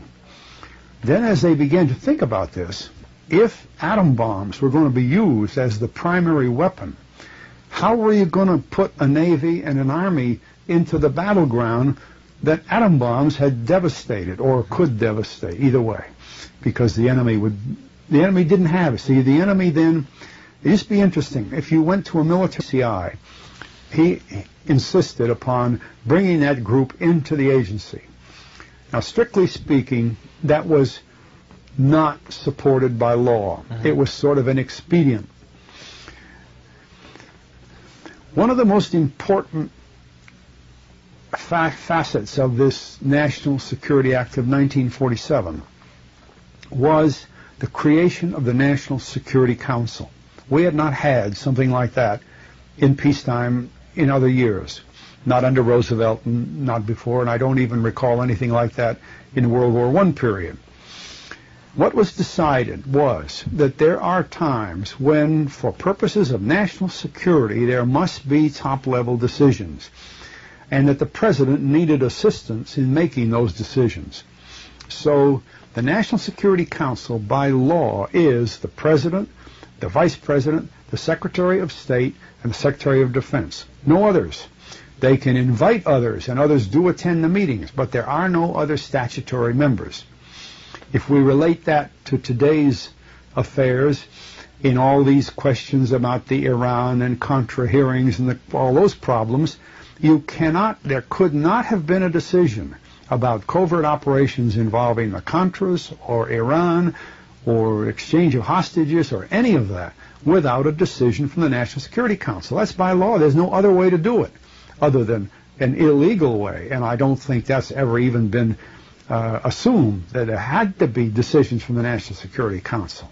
From my own experience and background, I just cannot believe that the members of the National Security Council during this Iran-Contra period have removed themselves from the whole thing as though they had nothing to do with it. That's preposterous. By law, they had to. If they didn't do it, they were derelict in their duty, and they should be tried for that. That's what the National Security Council was created to do. And in the 40s, the National Security Council met and created a directive which I believe is called 10-2. And 10-2 recognized that the U.S. government might from time to time be involved or involve itself in covert action. Generally, this would mean relatively small activities, not major warfare like the Korean War or the Vietnam War, that kind of thing, not even like the invasion of Cuba at the Bay of Pigs. I believe these were truly clandestine covert actions, and there were many of them. Later on, when I got into this business in the 50s, we had things like that going all the time, but they were small.